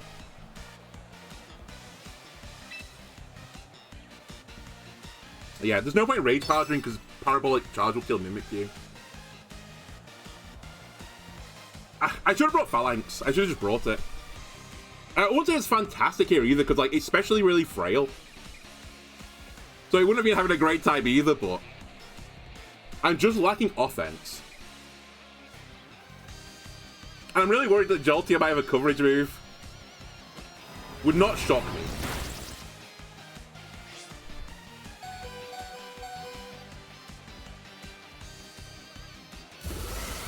Are we soaking the Sinister again? Is that something I'm going to have to deal with now going forwards?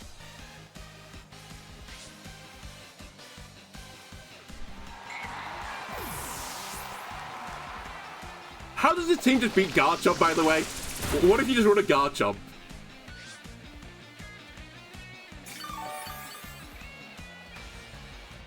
I mean, I guess that's what the other Pokemon were there for.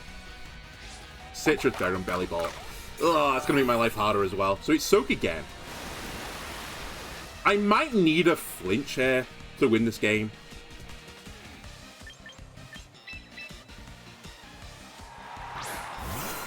Not Sucker Punching Raichu on that turn actually cost me dearly.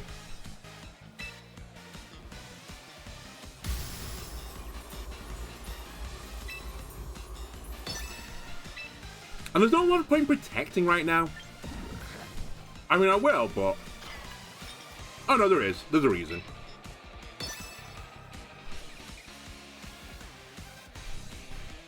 I might need the redirection. Like, a flinch on Bellybolt now, like, changes the game dramatically. Or a kill, but I only want to kill it. It seems really bulky.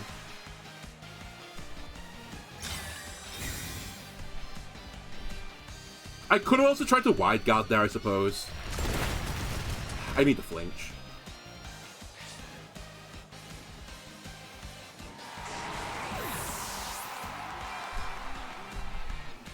Come on, Aerodactyl, you definitely take one of these, right? He doesn't. Okay, I lose the game.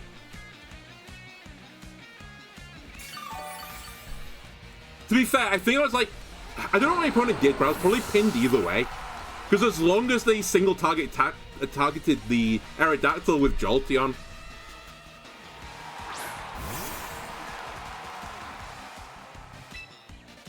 I was always screwed. I'll play it out, but I don't think it matters. In fact, I'm pretty certain Basculegion can one-shot me.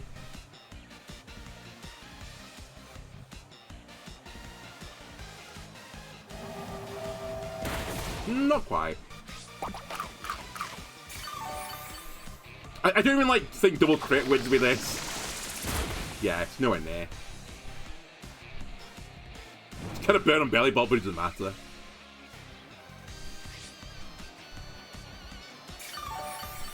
Alright, fair play to my opponent.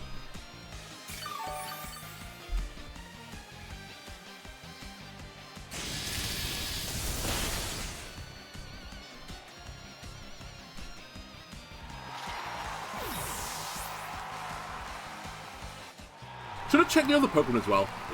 What made me scared bringing Mimikyu? Not Mimikyu, Mousehold. Because Mousehold would have been really good there.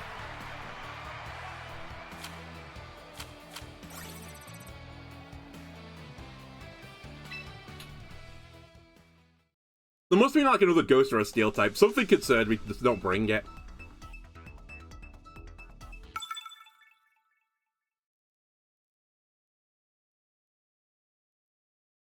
Yeah, I should have just brought Phalanx. I said, the turn where I didn't Sucker Punch the Raichu, I just lost. Oh my god, it's the fucking same thing. It's not the same thing. It's probably Raichu wide this time. There's a Charizard as well. Lucario. So they have 3 Pokemon that can... No, 4 Pokemon that can Mega. Could be Gardevoir as well. I think we are bringing Aerodactyl. Right. What's my plans against Charizard? Normally Aerodactyl Mouse. Okay. Oh, that's for the Venusaur one.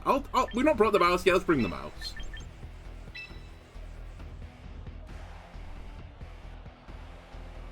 The Raichu concerns me. I probably have to bring Cringe Gambit. Although, actually, that's not even that good here. We probably need to bring Mimikyu. The Lucario is going to be a huge issue for me as well. Actually, I might need to bring Phalanx here. But you don't bring King Gambit?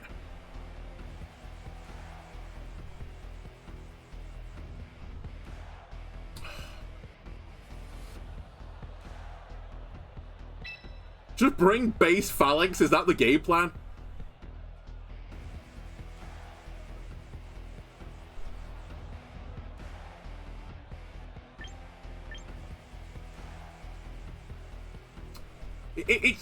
I can't solve it.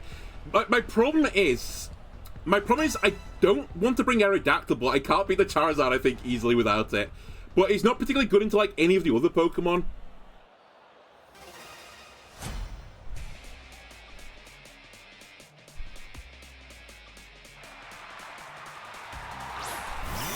Lucario. Okay.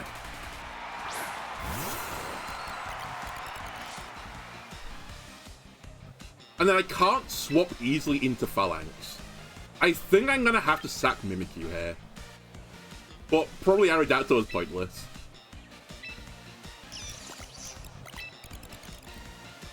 Mouse ulti is also pretty bad here. Actually, hold on.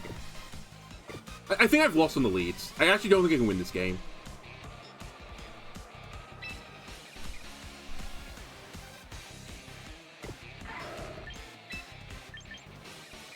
Because I can't go to Phalanx here. And Mousehold's going to get a close combat, I think.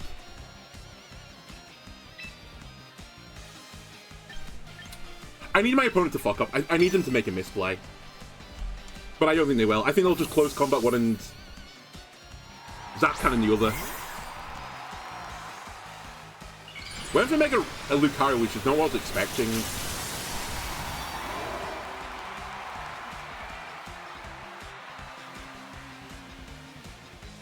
Yeah, he won't take this.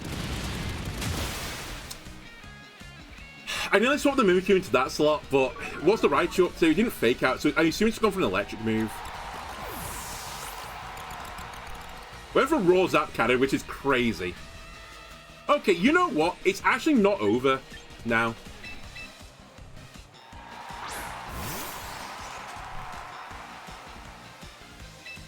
It's bad, don't get me wrong. But not over.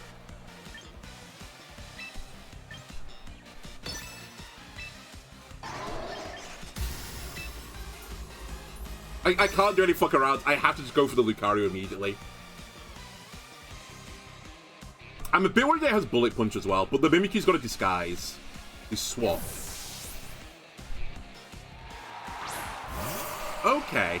That's not as good as they might think it is. It's obviously not bad. They don't take as much damage. It's kind of a shame I didn't get the no retreat off, although I might be getting attacked here, to be fair. Alluring Voice. Wow. Wait. No, it doesn't start drop, sorry, it's Confusion. I was going to say, if it drops my stat, Defiant will trigger. Okay, Raichu, I get the sneaking feeling, has Endeavor.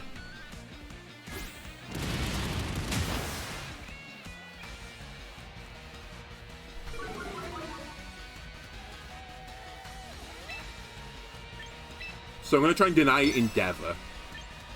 Can I get a swap game going here? I think for now we don't worry about it. I assume this is going to be Hype. Oh wait, it won't be Hyper Voice because it's not got Pixel. It's got Protect. Protect, Alluring Voice, Zap Cannon. It has to be Focus Blast, right?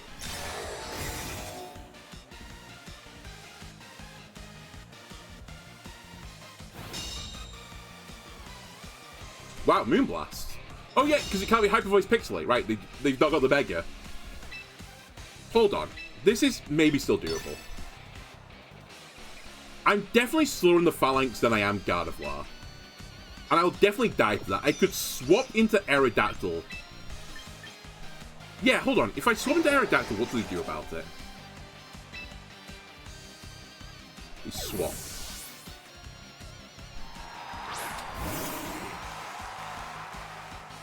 You know what? I should have considered... Oh, no, there's no consideration there. I need to get Tailwind up. If I can get Tailwind up, this game changes. Because then my Phalanx becomes actually a threat. So this will do, like, nothing.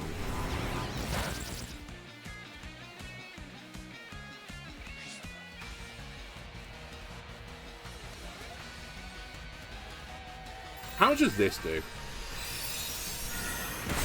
Oh my god. That's a lot of damage. Leftovers Umbreon. I wonder if they have Wish on Umbreon. That's my new gut feeling. Alright, you just need to give me Tailwind.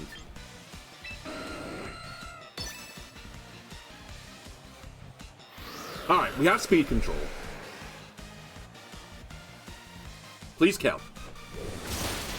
Gardevoir's gone down. If Umbreon's attack Mimikyu, it will only go into disguise. And also, Aerodactyl will live if that's the case. Snarl. I live this. I do. The disguise broke. The special attack drop doesn't matter because we're both physical attackers. It's kind of a shame that I didn't swap back into the old Power Ranger. Because it would have triggered Defiant.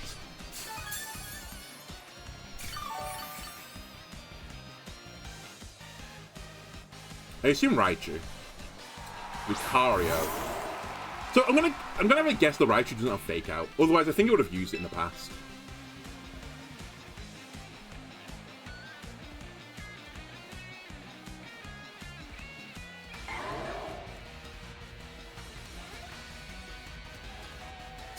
I think it's got Bullet Punch.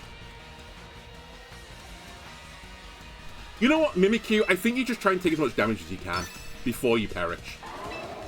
There's no point in wide guarding. And I can't protect. And if it's Bullet Punch, I'd rather the Aerodactyl take the hit. Protect on Lucario, so it's not Bullet Punch, otherwise they would have just done it.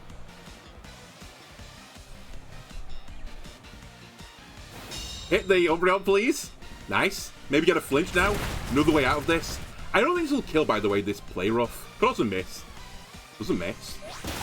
Doesn't quite kill either, sadly.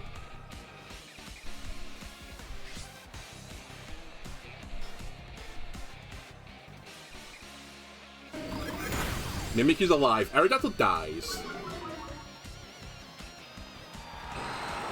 I don't think that's Choice Scarf, by the way. Oh no, it's on leftovers, of course. Anyway, they can't snarl me anymore, or they could, but it'd be fairly stupid. Phalanx comes back in. How many turns of Tailwind? 2.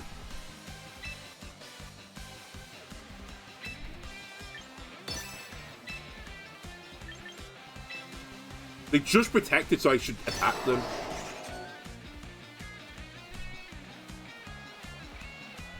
This should one-shot Lucario, I think.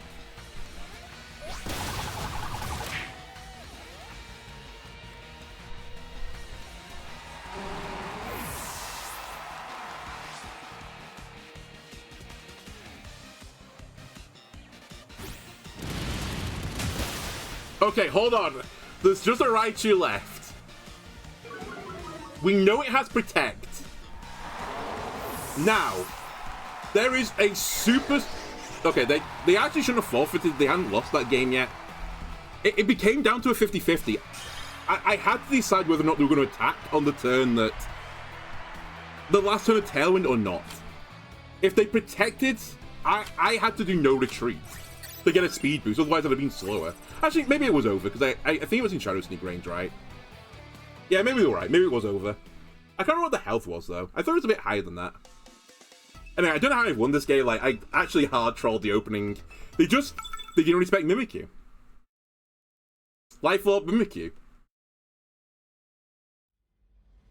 Actually, that last game would have been kind of interesting to, like, go back and deep dive, because I got really stuck into, like, I didn't know what to bring and what not to bring. Okay, this has got a Trick Room mode in it. I think anytime I see Trick Room, I just have to do this as the lead. I probably don't bring Phalanx into this mode, which is a shame because I think Phalanx... One of the reasons to have like Rock-Sided Phalanx and Aerodactyl is that the Pelipper Phalanx can deal with them. But sadly, we're not going to be doing that. I probably want to bring Sinistra. Actually, I could bring Phalanx and just...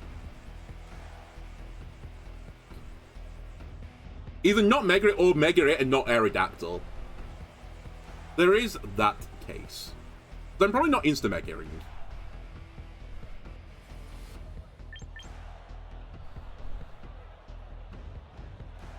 The priority would be nice. The redirect is not impactful because I've got to fight Sylveon. Yeah, you know, actually, I think I bring Phalanx here.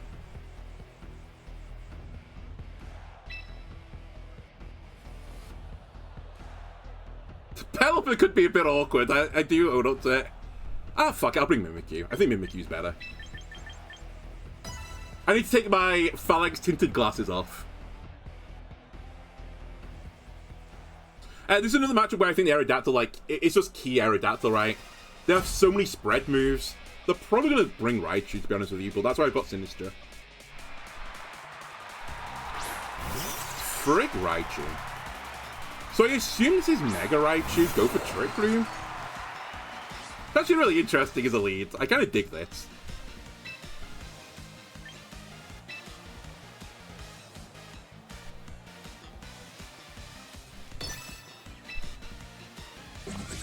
Because they can basically take my Aerodactyl if they want it. Because I don't have Protect. If I had Protect, I could resolve it. But they can even take my Aerodactyl. Oh no, wait, if they take my Aerodactyl though, the King Gambit play won't work. Actually, now that I look at this, I've kind of fucked up. Well, specifically against this lead, I fucked up.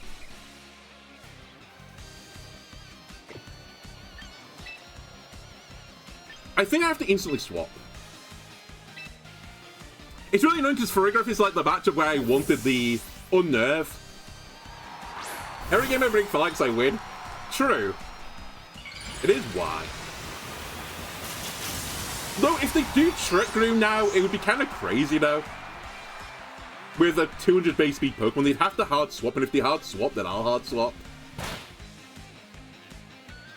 They didn't do what I thought they were going to do.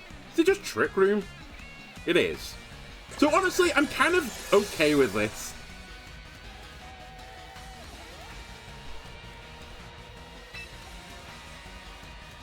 Farigiraf can't do much to King Gambit, so that slot's basically dead. The Raichu now, obviously, is slower than me in Trick Room, so I'm just going to Iron Head the slot. Honestly, I could double it, but I think the best play now is just go back to Aerodactyl. It is a bit risky, this, because if the Electric move this slot, then I'm in trouble, but surely the Iron Head just kills it.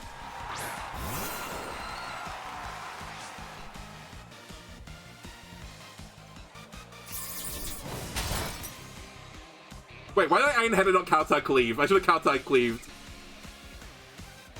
To be fair, I was predicting the swap.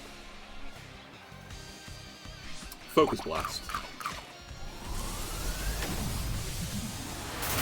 I do take it.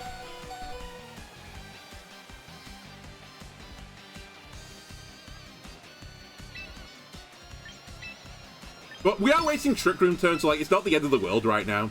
I think I still don't Mega as well, just in case it's a Citrus Berry.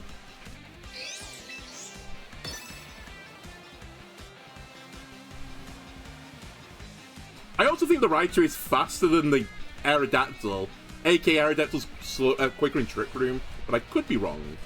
I mean, either way, it will die to the right move. But yeah, now I think about it, if they swap to Torkoal as well, which is what I kind of thought, why am I using a Steel-type move? Just use a Dark-type move.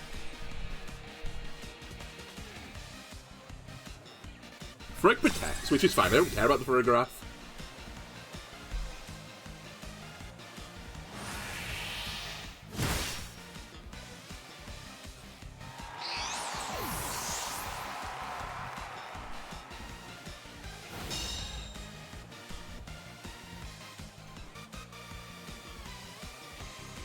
I've also not been paying attention. Am I... Fuck. Am I slower than the Farigiraf? Or was I faster? I should be faster, I think. aka I should Sucker Punch it.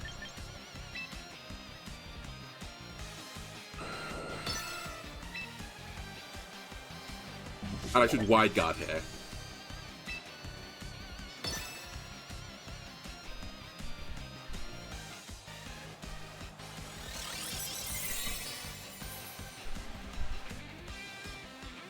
Fuck, didn't attack me.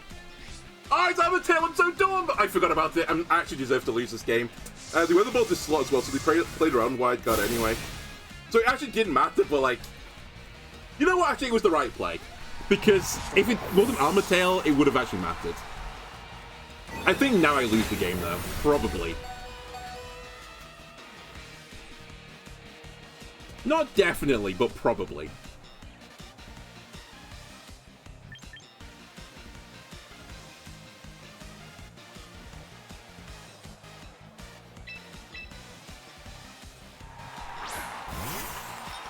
I'm gonna do the Gambit. Oh, it's not a great Gambit. Yeah, it's actually a really bad Gambit now that I think about it. Maybe it's not the worst Gambit.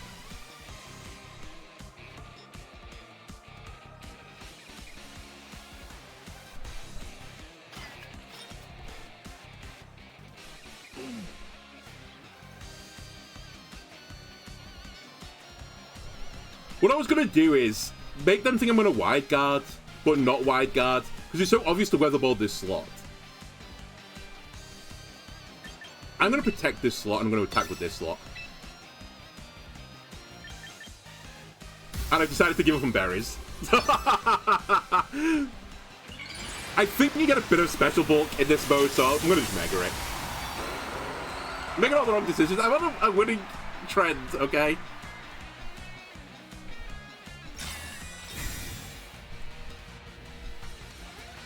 Yeah, so they play around Wide Card because I've shown that I've got it. I'm hoping I live a Psychic now. Don't quite live a Psychic. Okay, I should have Megaed it an earlier turn. I'm so busy trying to play around the Citrus Berry, but we have got through the Twisted Dimensions now, though. So, swings and roundabouts.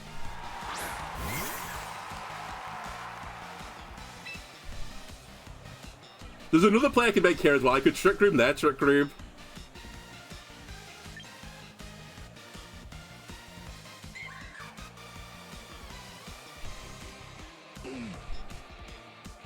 I'm gonna do it. I need to make a call like this to win this game.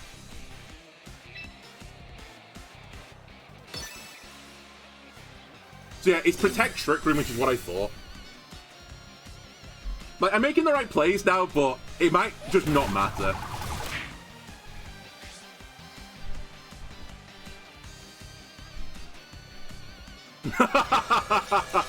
I Trick Room. New Trick Room. So we go back to normal. But Torkoal can't protect now. The problem I've got is that there's another Pokemon left, right? And I don't kill with just one more Play Rough. So I think this time I have to go for Machigotcha into Play Rough into the Farigiraf. I don't know if they've shown Protect the Farigiraf yet. I think they might have done. But I need them to, like, not do it. I guess there was another line where I attack the Torkoal and leave the Farigiraf to Trick Room again, but I think if they Trick Room one more time, I'll just lose. Because I'm pretty certain the other Pokemon will be like Trick Room favorable. Oh my god, they didn't protect. So I will definitely take an Eruption because of the Disguise and Mimikyu. Oh, it was Citrus Berry. You know what? I played around in the entire game, right? I was right to do so. It's just they played around Wide Guard, which is fair. I really need a burn now on the Farigiraf. Disguise breaks, and I might die to Eruption now in the sun.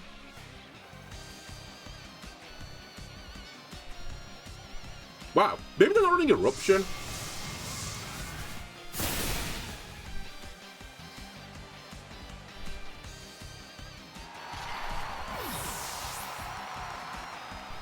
But yeah, there's nothing I can do now. I can pick up another kill, but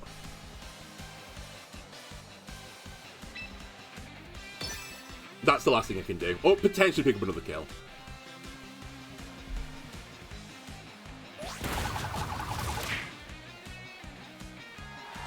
There's probably 2 turns that cost me this, although I think even if I did counter Cleave Variety rather than Iron Head, predicting some sort of swap which would not been good. Do you have Eruption? I still don't think I would have killed it, because I'm pretty sure a lot of the Raichu's now running a lot of defense to, like, counter stuff like this.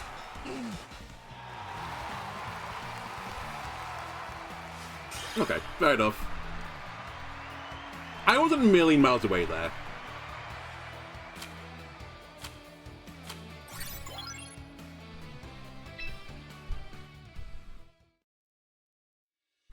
I think as well, explicitly, like, Raichu Feraligatr, like, caused me some issues. As long as the Aerodactyl could have stayed in, it was fine. But without Protect, it was really awkward.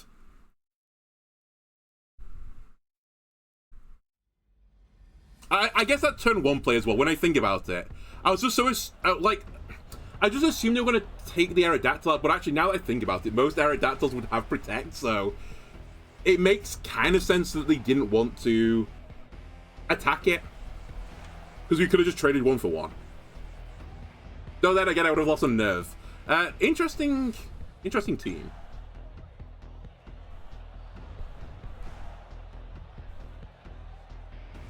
Could go for phalanx stuff here. Gholdengo is a really big issue as well for my team.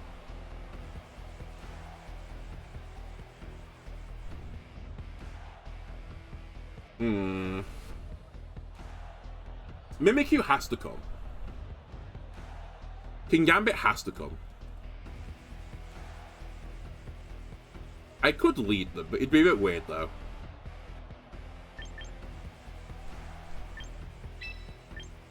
I'm gonna do Kingambit Sinistcha lead.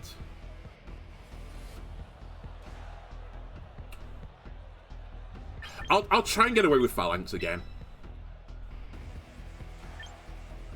And it's whether or not I want to do the Mousel Pop Bomb stuff, but it's a bit awkward. I have to bring Mimikyu, I think. Let's go with this. I think this play gives me a good chance to Gholdengo, or a better chance to Gholdengo, and I have to kind of play around it because I don't have ground type moves. No fire. Mudsdale and Gholdengo. Ha. Not what I was expecting.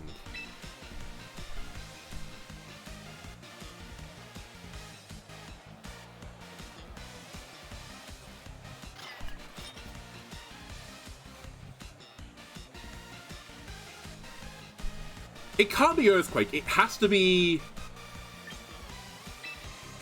high horsepower. Otherwise, they'd hit their own Gholdengo. They might protect it. I could get, like, super Omega baited there. What's that one for protect? Not what I was expecting. I guess this could also be Ghost move into the Sinistcha. Wow. Focus Blast? Not expecting it. 7% accurate, they just went for it. Not what I assumed I was going to redirect. Also, that must be like max special attack, max speed, because it just got obliterated by that. I think the bulky Gholdengo's... Maybe they can't take it. Actually, now I think about it, the Kingambit is really strong. Alright, 1 Pokemon down. Rocka! It's Dragonite. Probably the Mega, right?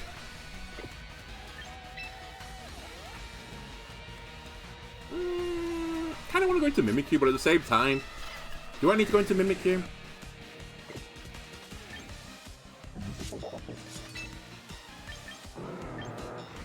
Let's do it. Let's go for a match of gotcha. Mudsdale can't protect anyway.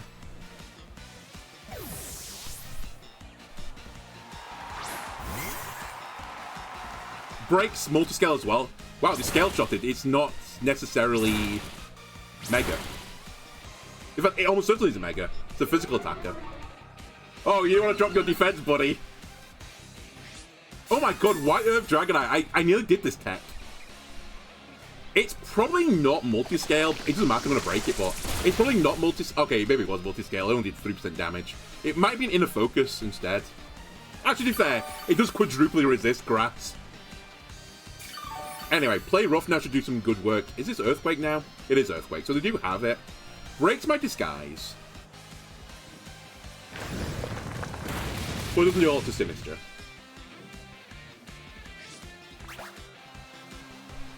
And Sinister should be faster than Mudsdale. He might not be, well, it definitely isn't faster than this Dragonite now.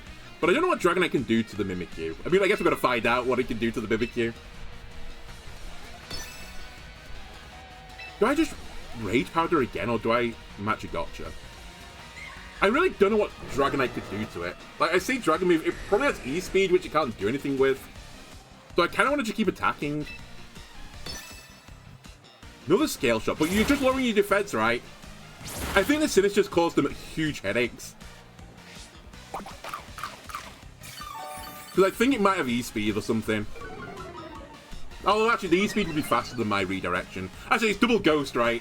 So yeah, the E-Speed won't work. Goodbye, Dragonite. Bye-bye. Have a nice time. And all I can keep doing is Earthquaking, but that's not particularly effective. Although I say that, it's going to probably kill my Mimikyu. Unless this burns. Actually, single target, this will kill. Nice! Okay, hold on. We're so back.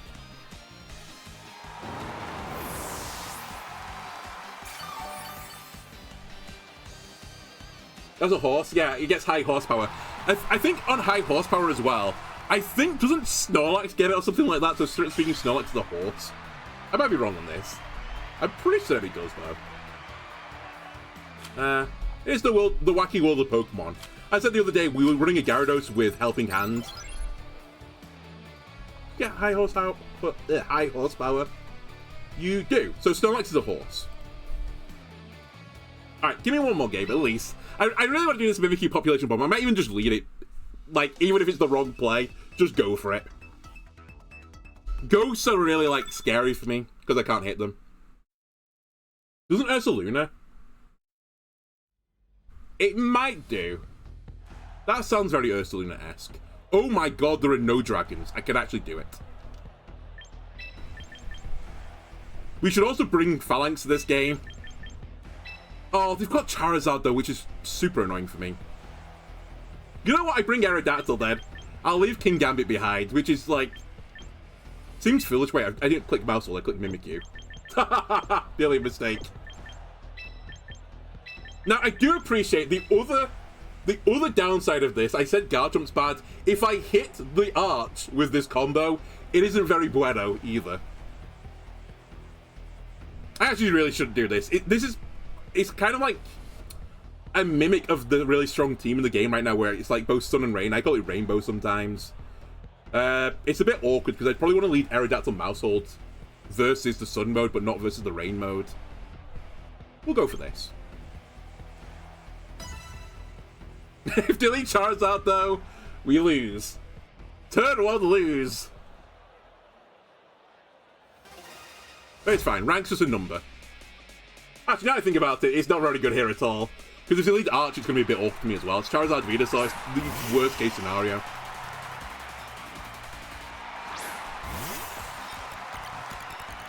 So, I don't have any counterplay, is the honest truth.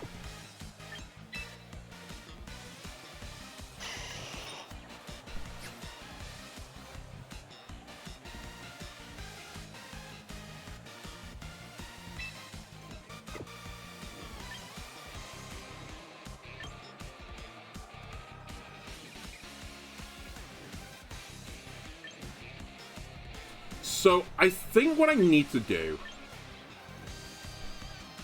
is switch you and protect here to fix my mistake. And even then, it doesn't really fix my mistake.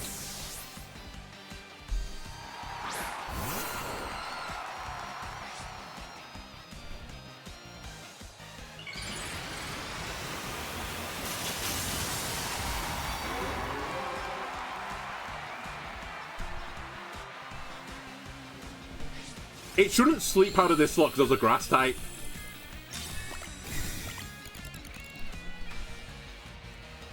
Wow, he protected. They were scared. They're afraid.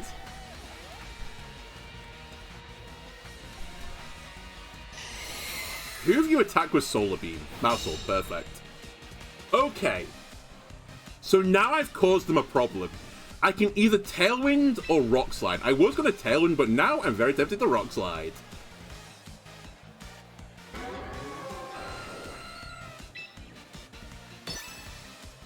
And I'm going to try not Mega... Hold on, if I'm not going to Mega, though...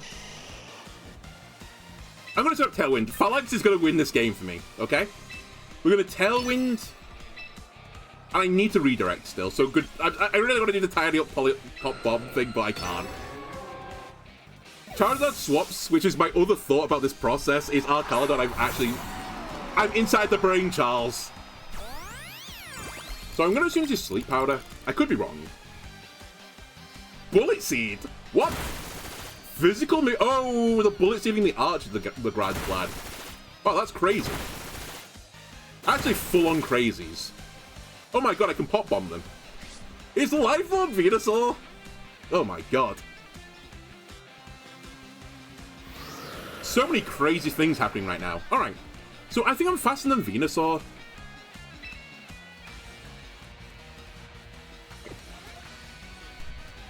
I'd love to get Tidy Up off, but I don't think I can anymore.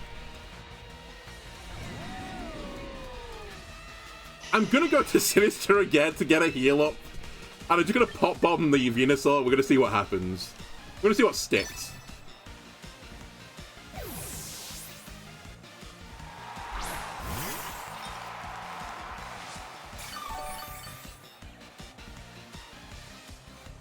Go, Pop Bomb! Bang! Bang! Bang! It'll take 2 probably to kill. Bang! Bang! Bang! Oh, Mouse Hold! Let's go, little buddy. He needs +1. He'll just do it in base form. Actually, didn't need to do 2 hits either. We do get the Flash Cannon, which is what I assume is coming into this slot. It does decent damage. Alright, what's coming back now? Is it Charizard? Is it Mr. Zard himself? The scary thing now about Mr. Zard now is Pop Bomb's going to really hurt it unless it's defensively bulky. They normally do run bulk, to be fair, because they're scared of Aerodactyls.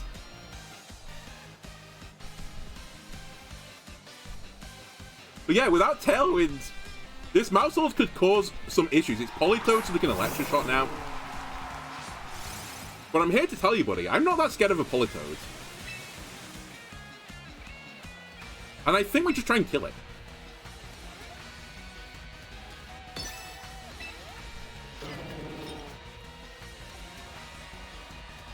I think the safe play here is to... Actually, the Arch could cause some issues down the line. I'm going to Protect here. I think Politoed might Protect. It doesn't. Oh, it does Protect. Okay, so I've made the right play. I think it'll be Electroshot into the Mousehold. I'll do a small bit of damage to the Arch. Never mind, I've missed the Arch. Which actually might be the optimal play, to be completely honest with you. That might be a rare, good miss. They don't trigger stamina. This move's bullshit, by the way. If you hit a Protect, you shouldn't get your +1.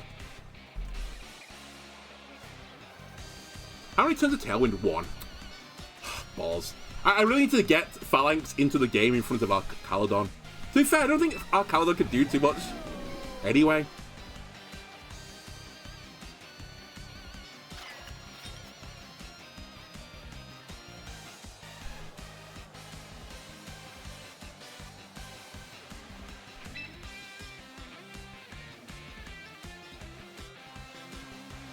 I really need both Pokemon to faint on the same turn. That would be the dream.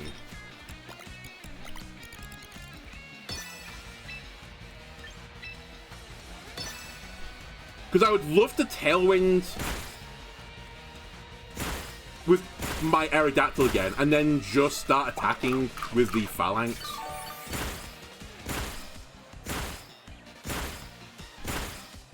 Wow, I didn't think I was going to kill. Fuck it, this mouse is so strong.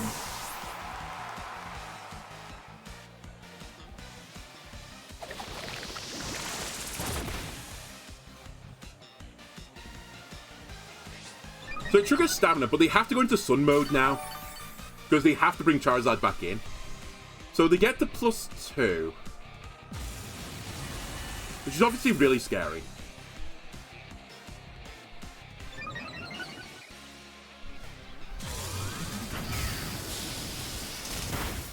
Okay, I think maybe I've got a guaranteed win. I'm not certain. Actually, maybe I'm not guaranteed.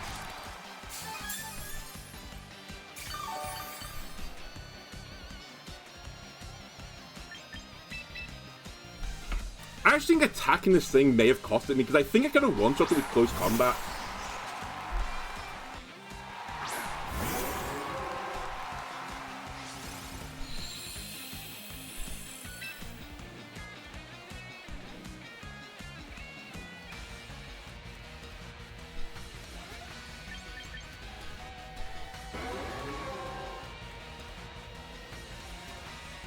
I think, by the way, Phalanx can potentially live a Charizard attack, but I think it might not be bulky since they swapped out before. And if it's max attack, I can't live one.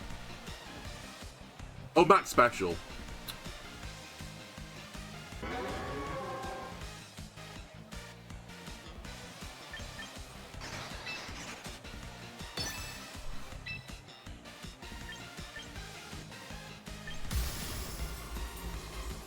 I think this is the wrong play. It's so awkward, I'm so close to winning. That one stamina boost I gave it, I think close combat doesn't kill anymore. But I can't remember the calc.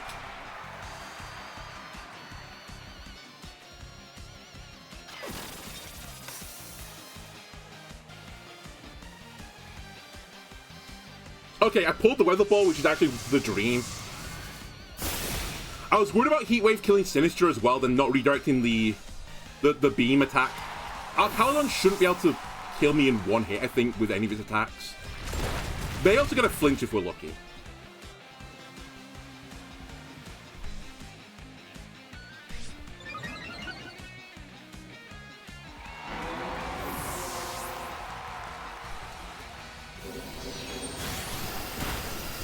As I said, Phalanx is not the bulkiest of mons. Also, if I close combat and didn't get the kill there, I'd have lost because I would have died to that attack. So I think, in a roundabout way, I've made the right play. But we might still lose, because Aerodactyl's just got such a bad matchup into the Arch.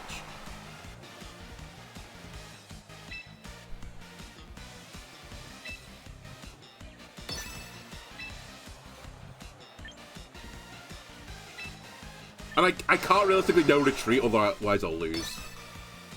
We probably need a crit here. Also, actually, hitting you first was probably not my best idea, because I just triggered stamina one more time for no reason. Okay, I think it's a crit. Or we're out. Or a flinch. Yeah, it does nothing now. Fuck, maybe I should have just attacked it. Yeah, I should just not attack it with the Sinistcha. I think I just instantly on the spot lost because of it. Can't win anymore. That was so annoying. I was so close.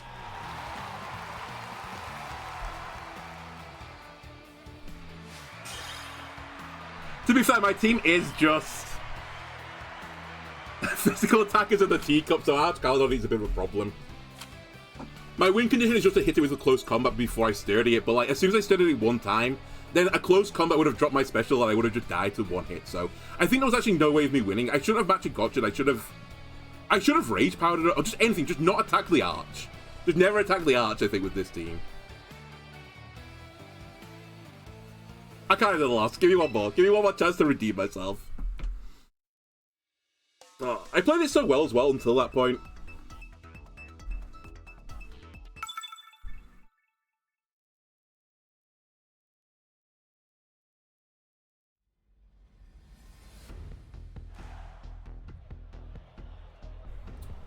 Whimsicott Staraptor, by the way, is the other really, really scary lead for me.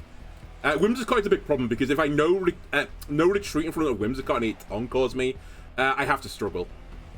So, my answer to this, Smile, is... What do I do? King Gambit Sinister is what I do. Sorry, I actually wrote notes on this specifically, a potential matchup.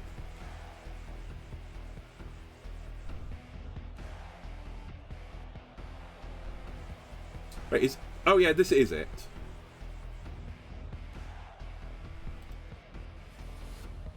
And then Aerodactyl plus one other. Does that seem reasonable? Yes. The other is probably Mimikyu rather than Phalanx, sadly. Yeah, it definitely is. Because, yeah, it's a really weird lead, because, like, theoretically into Staraptor, like, Phalanx should be really good, right? Like, on paper it should be good.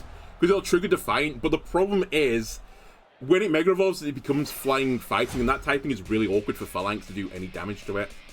And then I said, without the no retreat, it doesn't feel strong. It's Garchomp, okay. It doesn't feel strong without that.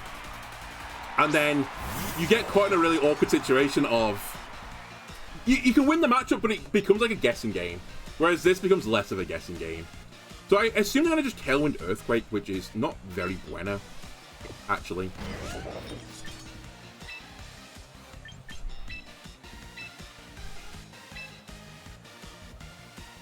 Actually, you know what? Fuck it. I'm going to Trick Room. Wait, hold on. Do I want to Trick Room here? I'm about to put Aerodactyl in. Is that the right play?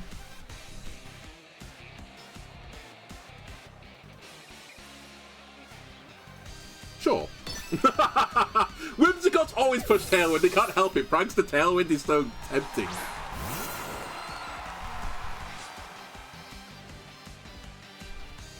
Wow, he Moonblasted. Hold on, this could be slightly awkward. Oh my god. I have... Well, hold on. Actually, that might be good for me. Maybe the Aerodactyl dying's fine.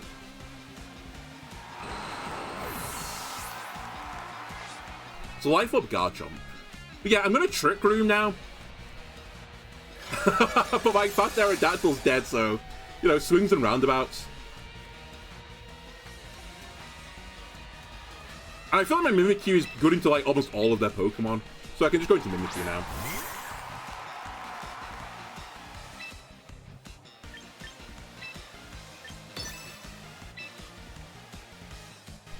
They might have Poison Jab, but that's not a huge issue. I could just Rage Powder now. I'm part tempted just to attack. Because one of the better options to swap into is Primarina, if they've got it. Insane. That's actually quite good. I'll give him that. That's a pretty good one. Attack drop on the Sinister, annoying. I can't believe, by the way, I've got 2 Pokemon with Defiant, and they brought Incineroar. I just assumed that was not coming out. Burn Whims! Yes! Okay. I mean, it's not great, to be fair. It's good, but...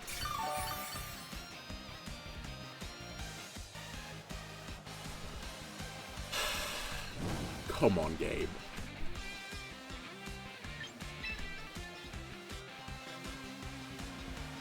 The King Gambit swap now is also very awkward, but I would kind of like to get back into King Gambit.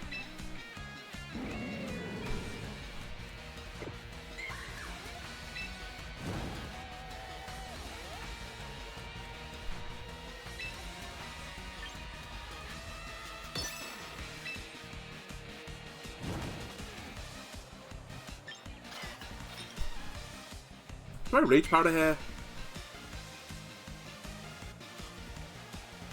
Yeah, I do, I think. Because actually, Sinister losing some attack here wouldn't be bad. I'm just worried they're going to Parting Shot.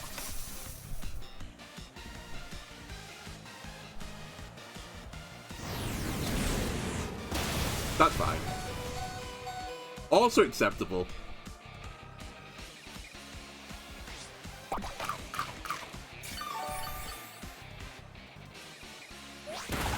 Doesn't quite hit hard enough for anyone with a -1 attack.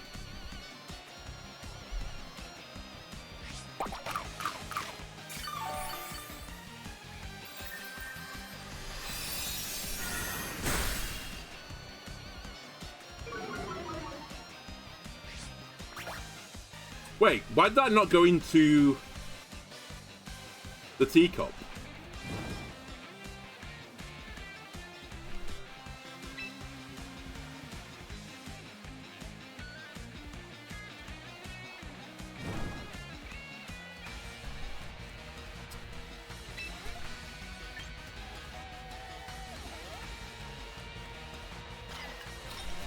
It's so awkward because, like, I just don't hit hard enough anymore. I really want to swap the Mimikyu out. Probably...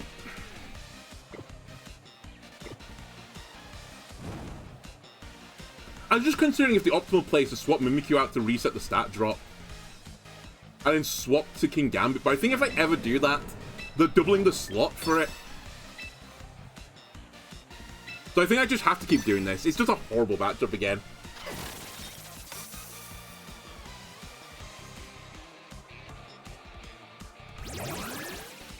Yeah, okay, I lose this turn. Without crits, I'm just dead. Although, I don't know if can Psych Up copy 0 stat? I actually don't know how that works. Because if I can copy a stat increase, then I can go back to neutral attack.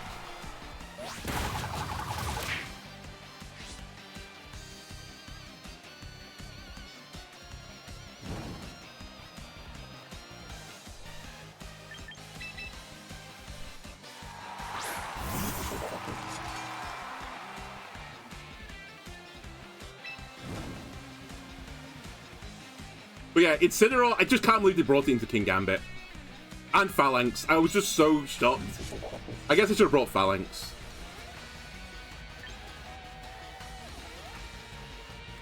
I'm actually going to test this interaction. I don't know how it works, but... like, I need some sort of stat increase, right? Otherwise, this is just not winnable.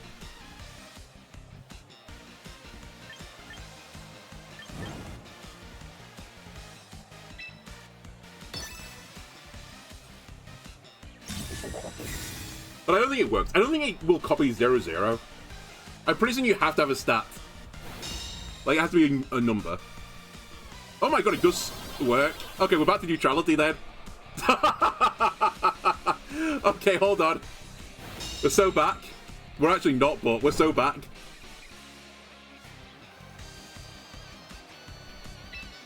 I still can't get around Prankster Charm, so it just doesn't matter.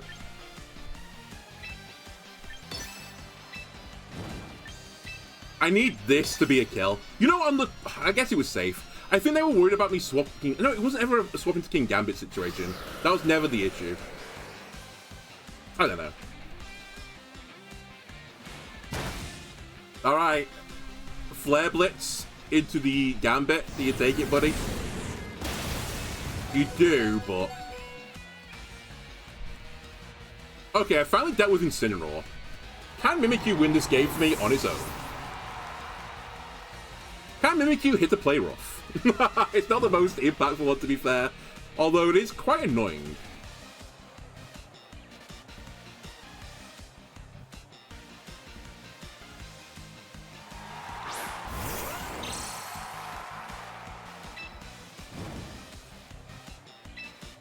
With the speed boost, I'm now basically dead.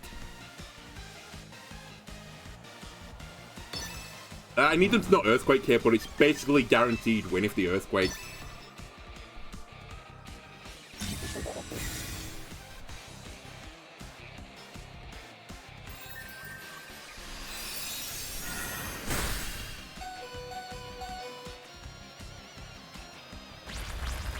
Okay, that also works.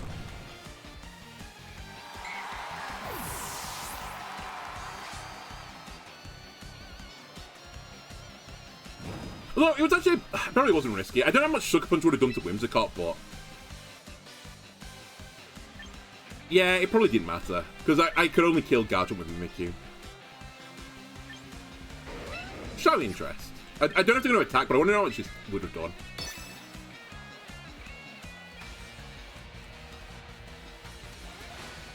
Yeah, it wouldn't have killed. Okay, so it didn't matter. That was safe enough. I think with the Earthquake, it just pins me, right? Because... even if I protected, they would have killed the Mimikyu. They might have lost their own Whimsicott, but it didn't really matter anymore. Because I can't even hit the Garchomp, I would just die. Okay, we're seeing some of the frailty of this team. I really want to end on a loss. It's such a shame as well, because until, like, 2 games ago, we're actually doing pretty well.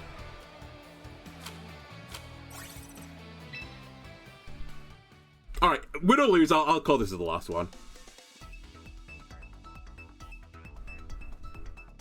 In my defense, I just don't think the Garchomp Rock Slide play was, like, that obvious.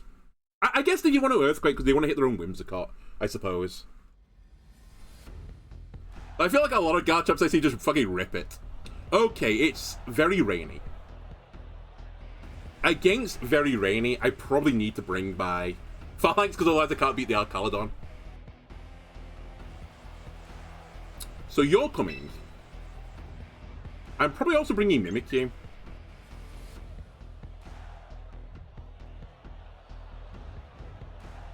Might not bring King Gambit here. It's okay to a few of the Pokemon, but it's not fantastic. Mouse Lord is also pretty bad. Mimikyu is definitely coming. It's just who do I lead with?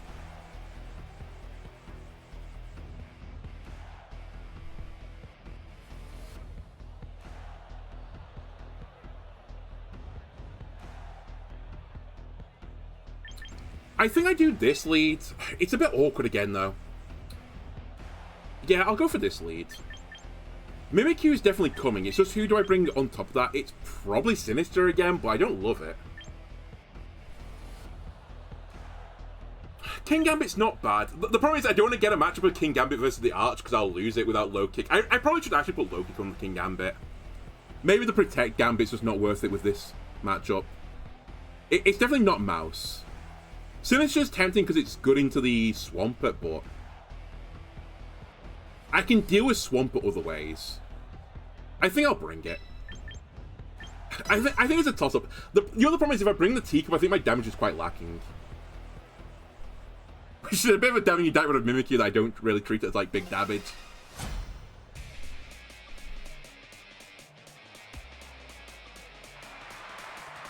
Arch Sableye. Not what I was expecting. Actually, this is quite good for me. Not perfect because it could reflect, which is pretty scary. Also, Sableye is also always scary because it could just use Quash. And Quash would be a problem. It could also just do Rain Dance. I'm very tempted to swap my Arch out.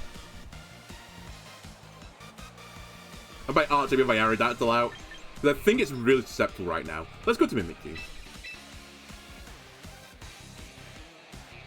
The dream is Rainy Day here, but I don't Protect. I could see Protect Rain. It's still pretty good for me, though. Because the Mimikyu is good into Sableye, because Sableye has a fairy weakness. It is Protect. I assume it's Protect plus Rain or Protect plus Reflect. It's Reflect. That's probably the worst case scenario for my team, because it's only physical attackers. The other scary thing is I don't know if it has Encore or not.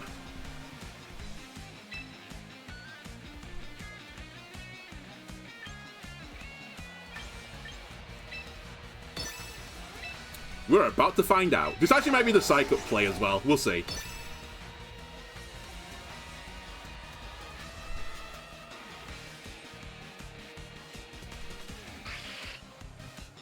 If I get a Psych-Up off of Mimikyu, I've basically, like, overwritten the reflex, so to speak. At least with these two.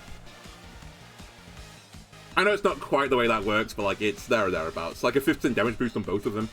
That's up to 100. Which is like, you know what, forget this stupid math. It basically makes up for it. Oh my god, there's another light screen that is just completely irrelevant. Alright, is it Roselli Berry? It is. The berry's gone now, which is fantastic news for me.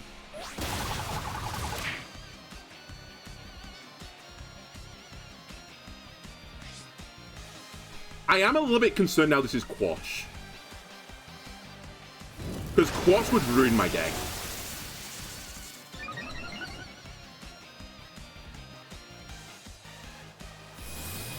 Mimikyu takes it. The disguise, perfect.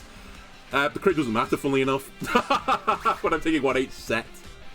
So yeah, Quash would be really bad for me now. It probably would just cause me to lose the game.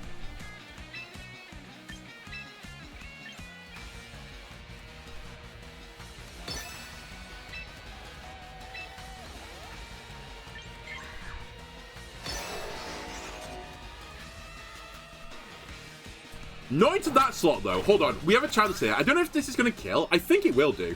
Even through Reflect. Oh, my God. Is it sturdy? Or was that just coincidence? It's stamina. It was just coincidence. It must have been a damage roll. That's so sad.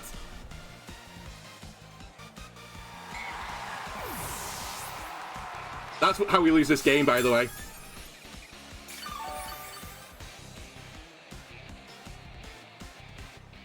Yeah, there's nothing I can do about this anymore. I'm gonna lose.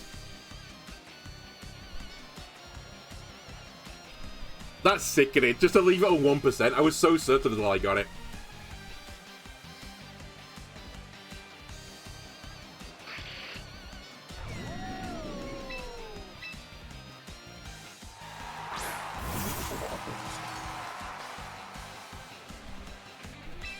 So I've seen it's got Protect. I mean, all I can do is this, and then Sucker Punch it and hope Sucker Punch would kill as well. But if they Protect, I don't get anything for this turn. But I'm beginning to think the Sableye hasn't got an attacking maneuver.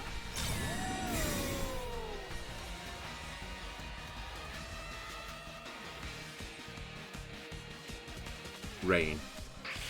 So yeah, it's Rain Dance, Reflect, Quash, and the Screens. I might have said that wrong, but it screens Rain Dance, Quash. So it can't hurt me, so I could theoretically leave Sableye the entire game.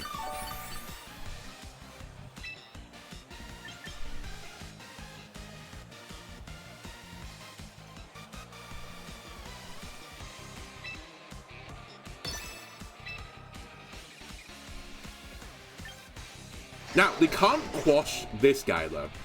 So I'm going to Kowtow Cleave to Sableye, because if I get rid of the Sableye, we're in a good position. I think they're going to quash Phalanx and shoot the Phalanx. Yeah. Sableye is the scary Pokemon here. So they're going to get +1. They're also going to get more health. But I still don't think they're out of range of close combat.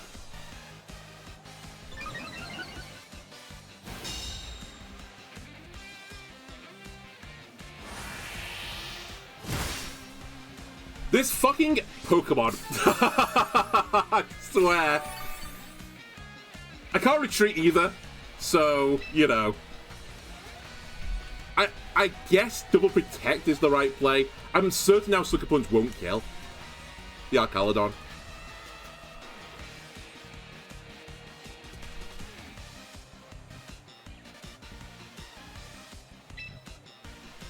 So stupid. Again, 1% off getting the kill.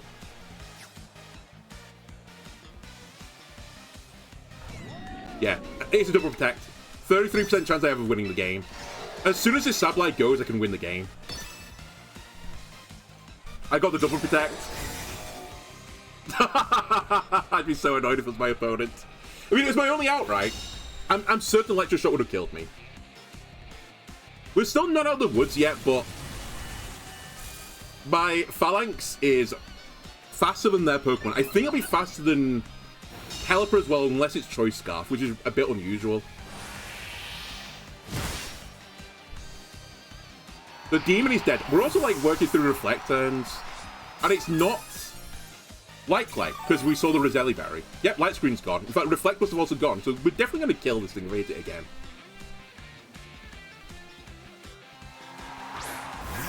Oh, Swampert, though? Swampert might be quicker than me. I mean, I can't go for... Well, I guess I could go for a Triple Protect, but we're not going to go for a Triple Protect. That would be foolish.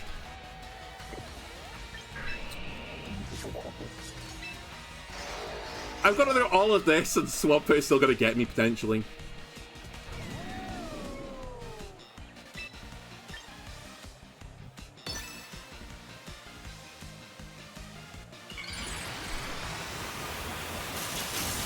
So it can't be Earthquake, right? They can't get both of us.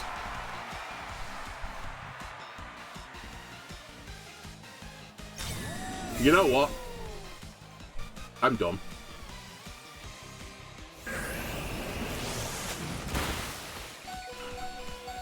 I should have just hit the Swampert. I just completely forgot they had Protect. It's an obvious play. Such an obvious play. Okay, I do all those great turns, go for the Double Protect, I lose because I'm stupid. Is the rain about to end, though? Where are we rain-wise? One turn of rain.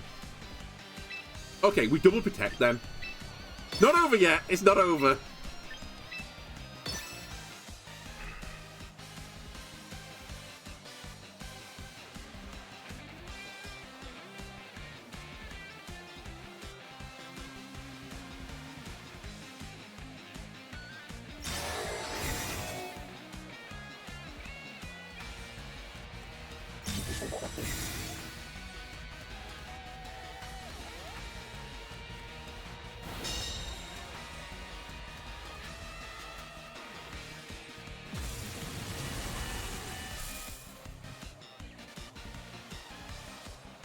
It's just a guessing game, right? I have to guess a Protect and not a Protect.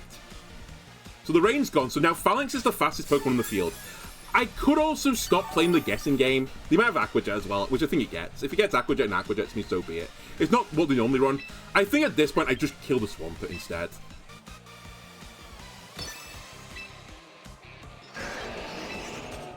I'm certain Falinks will kill it. I should even do this, just in case I don't. I'm shocked that swapped.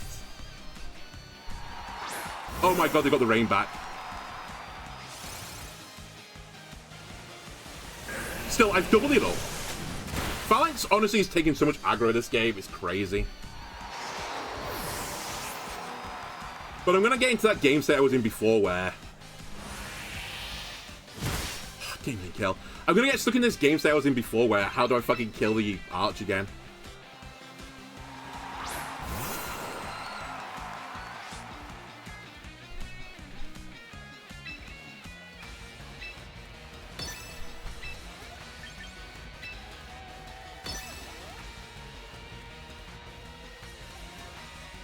Yeah, it was kind of obvious this play, but...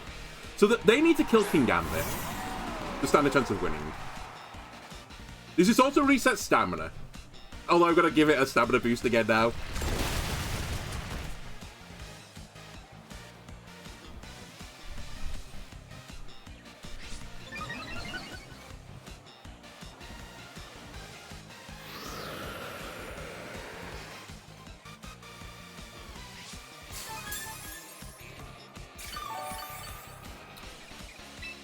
It just fucking sucks. I can't believe this thing lived on 1%. I made such a good, like, play. And it fucking just snipes through. I'm gonna check in a second, like, what it took to live that. I'm basically screwed now, because I think they can just double up.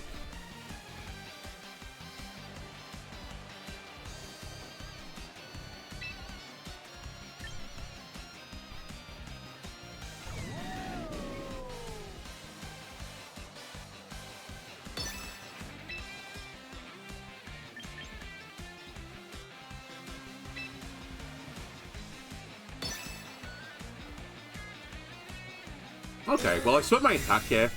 Kind of surprised I'd protect.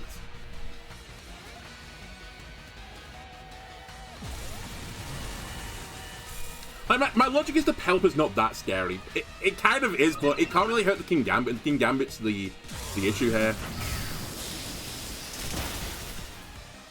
I probably need a crit this turn to stand a chance.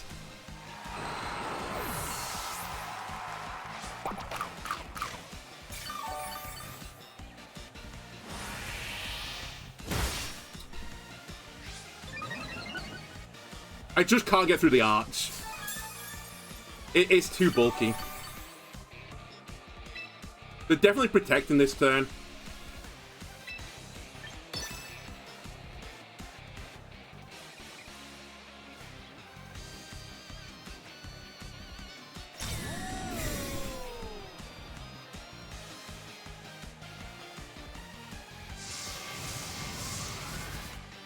That did way more than I thought it was going to do.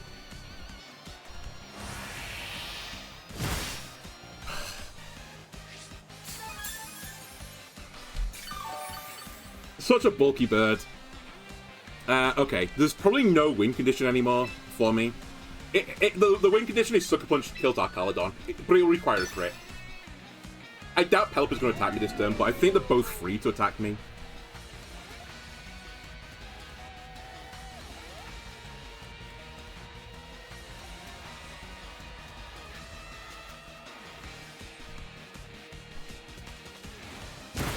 I just can't get through it. Now I'm doing less damage on the recovery between turns, so it's over. Oh, the fucking 1% difference. It sucks so much. The sad thing as well is my Phalanx isn't max attack. If it was max attack, I would have got the kill. Admittedly, there might be other matchups where I got screwed over. So hold on, let me just quickly check this. Phalanx, Mega. +1 attack. It was in Reflect against an Arch.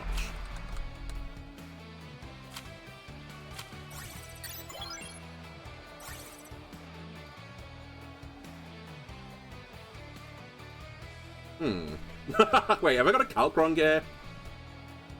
+1 in reflect. Did I hit it? Because my calc's showing that I shouldn't be anywhere near it. Like, actually, I shouldn't have even got close.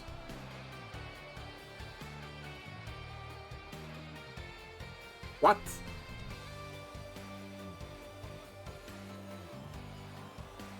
What have I done wrong here?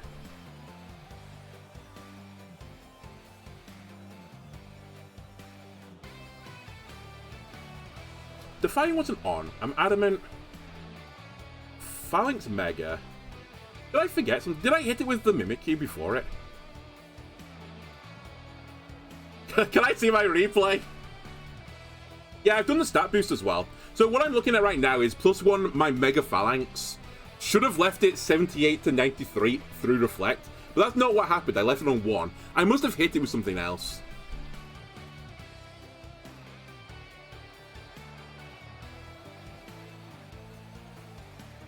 And I've just forgotten.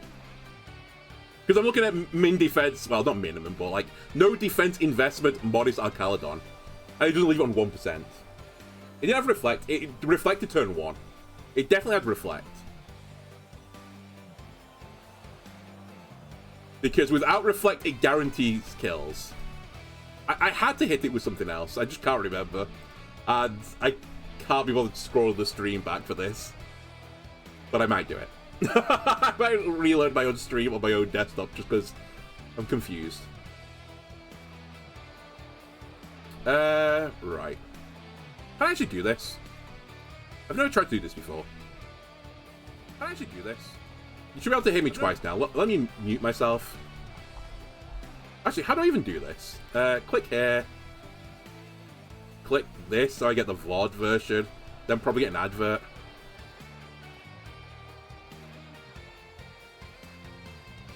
So the arch was at full. The arch was not at full. What happened between here and there?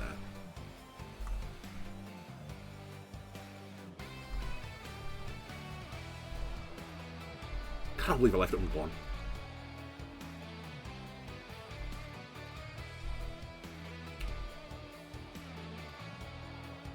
Yeah, the light screen, which doesn't matter. Oh, I did play rough it, okay. No, I play rough the Sableye.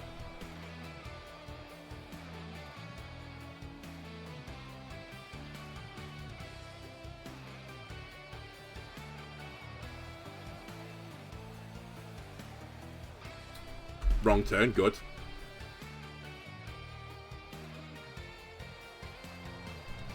So Sableye uses Quatch on my Mimikyu.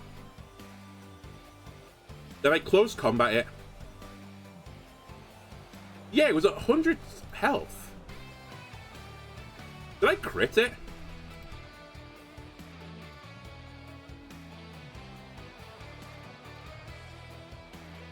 I'm so confused. Like, I've got a damage calculator in front of me. I must have put something in wrong somewhere. Like, it actually has to be my stat. Hold on. I'm calling down either way. But I just wanted to see if it was actually a roll. If, like, maybe that was the high roll, right? That's what I want to check. So I had no chance of ever getting the kill.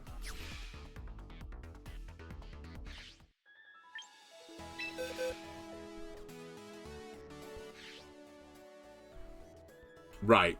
Shows you the modern numbers, not the imperial numbers I'm used to. Oh my god, this is such a fucking mess. Alright, let me just quickly check how this transfers.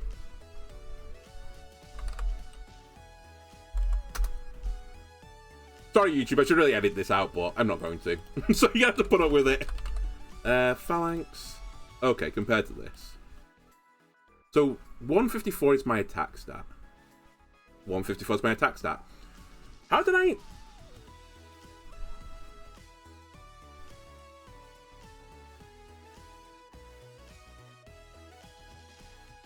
Oh, I'm dumb. I had the wrong levels in. I figured it out. I say I figured it out. It's still... Okay. So at no defense investments, it should be a guaranteed kill. Which clearly didn't happen. So, how many defense investments do they need? So, like, it depends how you want to put this in, I suppose. It's going to be the Imperial version. If you get 68 EVs on this thing with max IVs, which I know don't exist anymore, but equate them, it would have a chance of not killing. Oh no, it's still guaranteed. Hold on, I'm wrong. Again. Wait, my damage calculator's bugged. Hold on. It's showing guaranteed kill, but it's not guaranteed. That might be my problem. Your damage calculator is not working.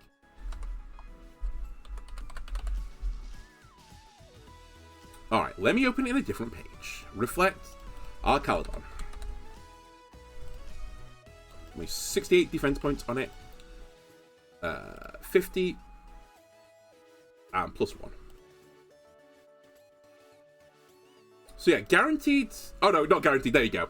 So it's 68. I was right. It's a 93.8% chance to one hit KO. So it really just depends on how much bulk you put onto your arts. They must have like a tiny bit, and I've just got caught by it. It's such a sad way. So I guess we won't ever truly know.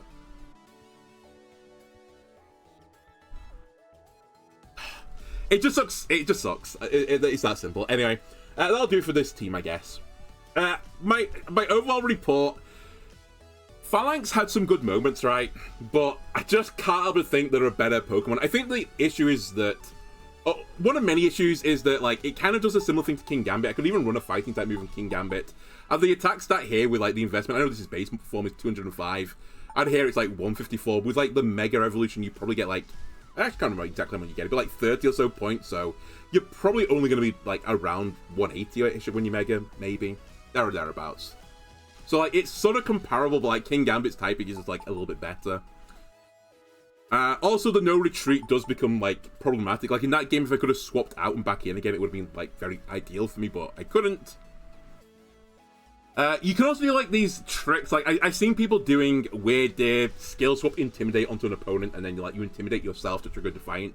But you have to bear in mind with that you only get +1 attack. You might as well have just pushed like Swords down to get +2 for that. Or in the case of Phalanx, it gets Bulk Up. You could have put Bulk Up instead and got a defense point with it. So the juice ain't worth the squeeze, basically, other than some meme situations. I think you also get stuck in this issue of like, you really want Protect, No Retreat, and Close Combat, but ideally you'd want two other moves to like cover. Because Rock Slide, like, good into the flying types, right? But not all the flying types, like Corviknight, Staraptor give you issues. So you'd really like Iron Head or Knockoff or something like that. Probably Knockoff is like your 5th move, but obviously that's not the way Pokemon works. So yeah, I think the Phalanx Gambit is just not ideal. And then, again, the issue with Psychic Pokemon is the same issue with Psychic Pokemon all the time. You can't get your positioning very easily, and I think Sinister was probably Mimikyu.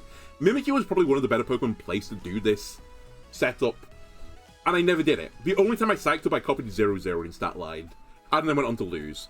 I do think Mimikyu Life Orb was actually somewhat good. I can see a world where like that makes a different team compared to this one, and he's actually pretty powerful. Also, don't know why I've got 1 HP on this thing. I can't remember why. Probably an accident. I think I meant to have 9 defense on this thing, but whatever. Oh no, wait, the 1 HP is to get it to 131, right? I remember now. It needs 1 health investment. I was right with this. But yeah, it's just a bit too frail, again, compared to the other ones.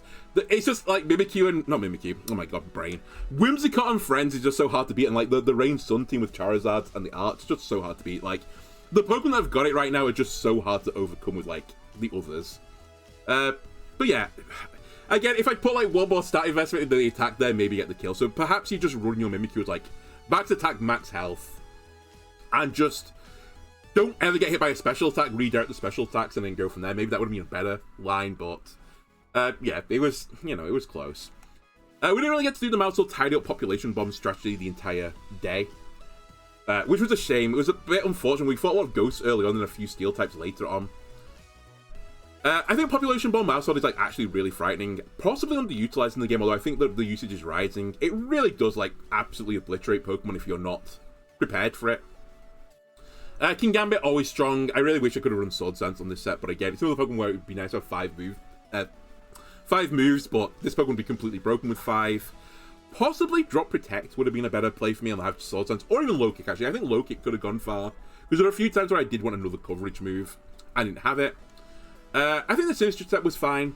We didn't have Life Dew. Maybe Life Dew would have been nice to keep the Phalanx alive while, you know, trying to like predict Protect turns and stuff, but even then it would have been a bit scuffed. And I don't know if Aerodactyl's the best bet with Phalanx. Obviously the Pokemon's insane. I do think a lot of the games where I brought Mega Phalanx, I should have just Mega Aerodactyl and moved on to have a better type. That's kind of like the long and the short of it. And that's not unusual, like Mega Aerodactyl's known as a pretty strong Pokemon, known entity basically. So yeah, I would probably say the Pokemon that impressed me the most were like Aerodactyl, Kingambit, Maushold. They're probably 3 of the 4 most used ones. Mimikyu was like okay, Phalanx, Sinister was like okay, but possibly not the right team for it. Anyway, I think we'll call that there. I don't know if I'll come back with another Phalanx team, because to be honest with you, I don't think it's a particularly interesting Pokemon. Maybe there is a better Psych-Up user, like you could, you know, search on Cerebi's Psych-Up user and try and find a better one. There are some out there that have... oh my god, what's the name of the move? Inner Focus. So you can make yourself immune to Fake Out a bit like Mimikyu. For example, I think Lucario gets it, and I did nearly consider putting Lucario on the team, which would have been okay, but part of the issue is a lot of the Psych-Up users are also fighting types, and you overlap your coverage with your Phalanx, so... I don't know, I just think, don't play with Phalanx. If Phalanx is the only Pokemon you've got, you could probably make a team out of it. I think you could iterate on this process a little bit further. But in general, just don't. Even the one game as well where someone brought an Incineroar, which Phalanx should eat up. I just didn't bring the Phalanx because I just assumed they wouldn't bring the Incineroar, and then, you know, got Incineroared instead. Alright, YouTube, that'll do for this episode. I hope you enjoyed it. If you did, why don't you leave a like, comment, subscribe. Everything helps me out. I'll see you next time. Alright, peace out. Bye-bye.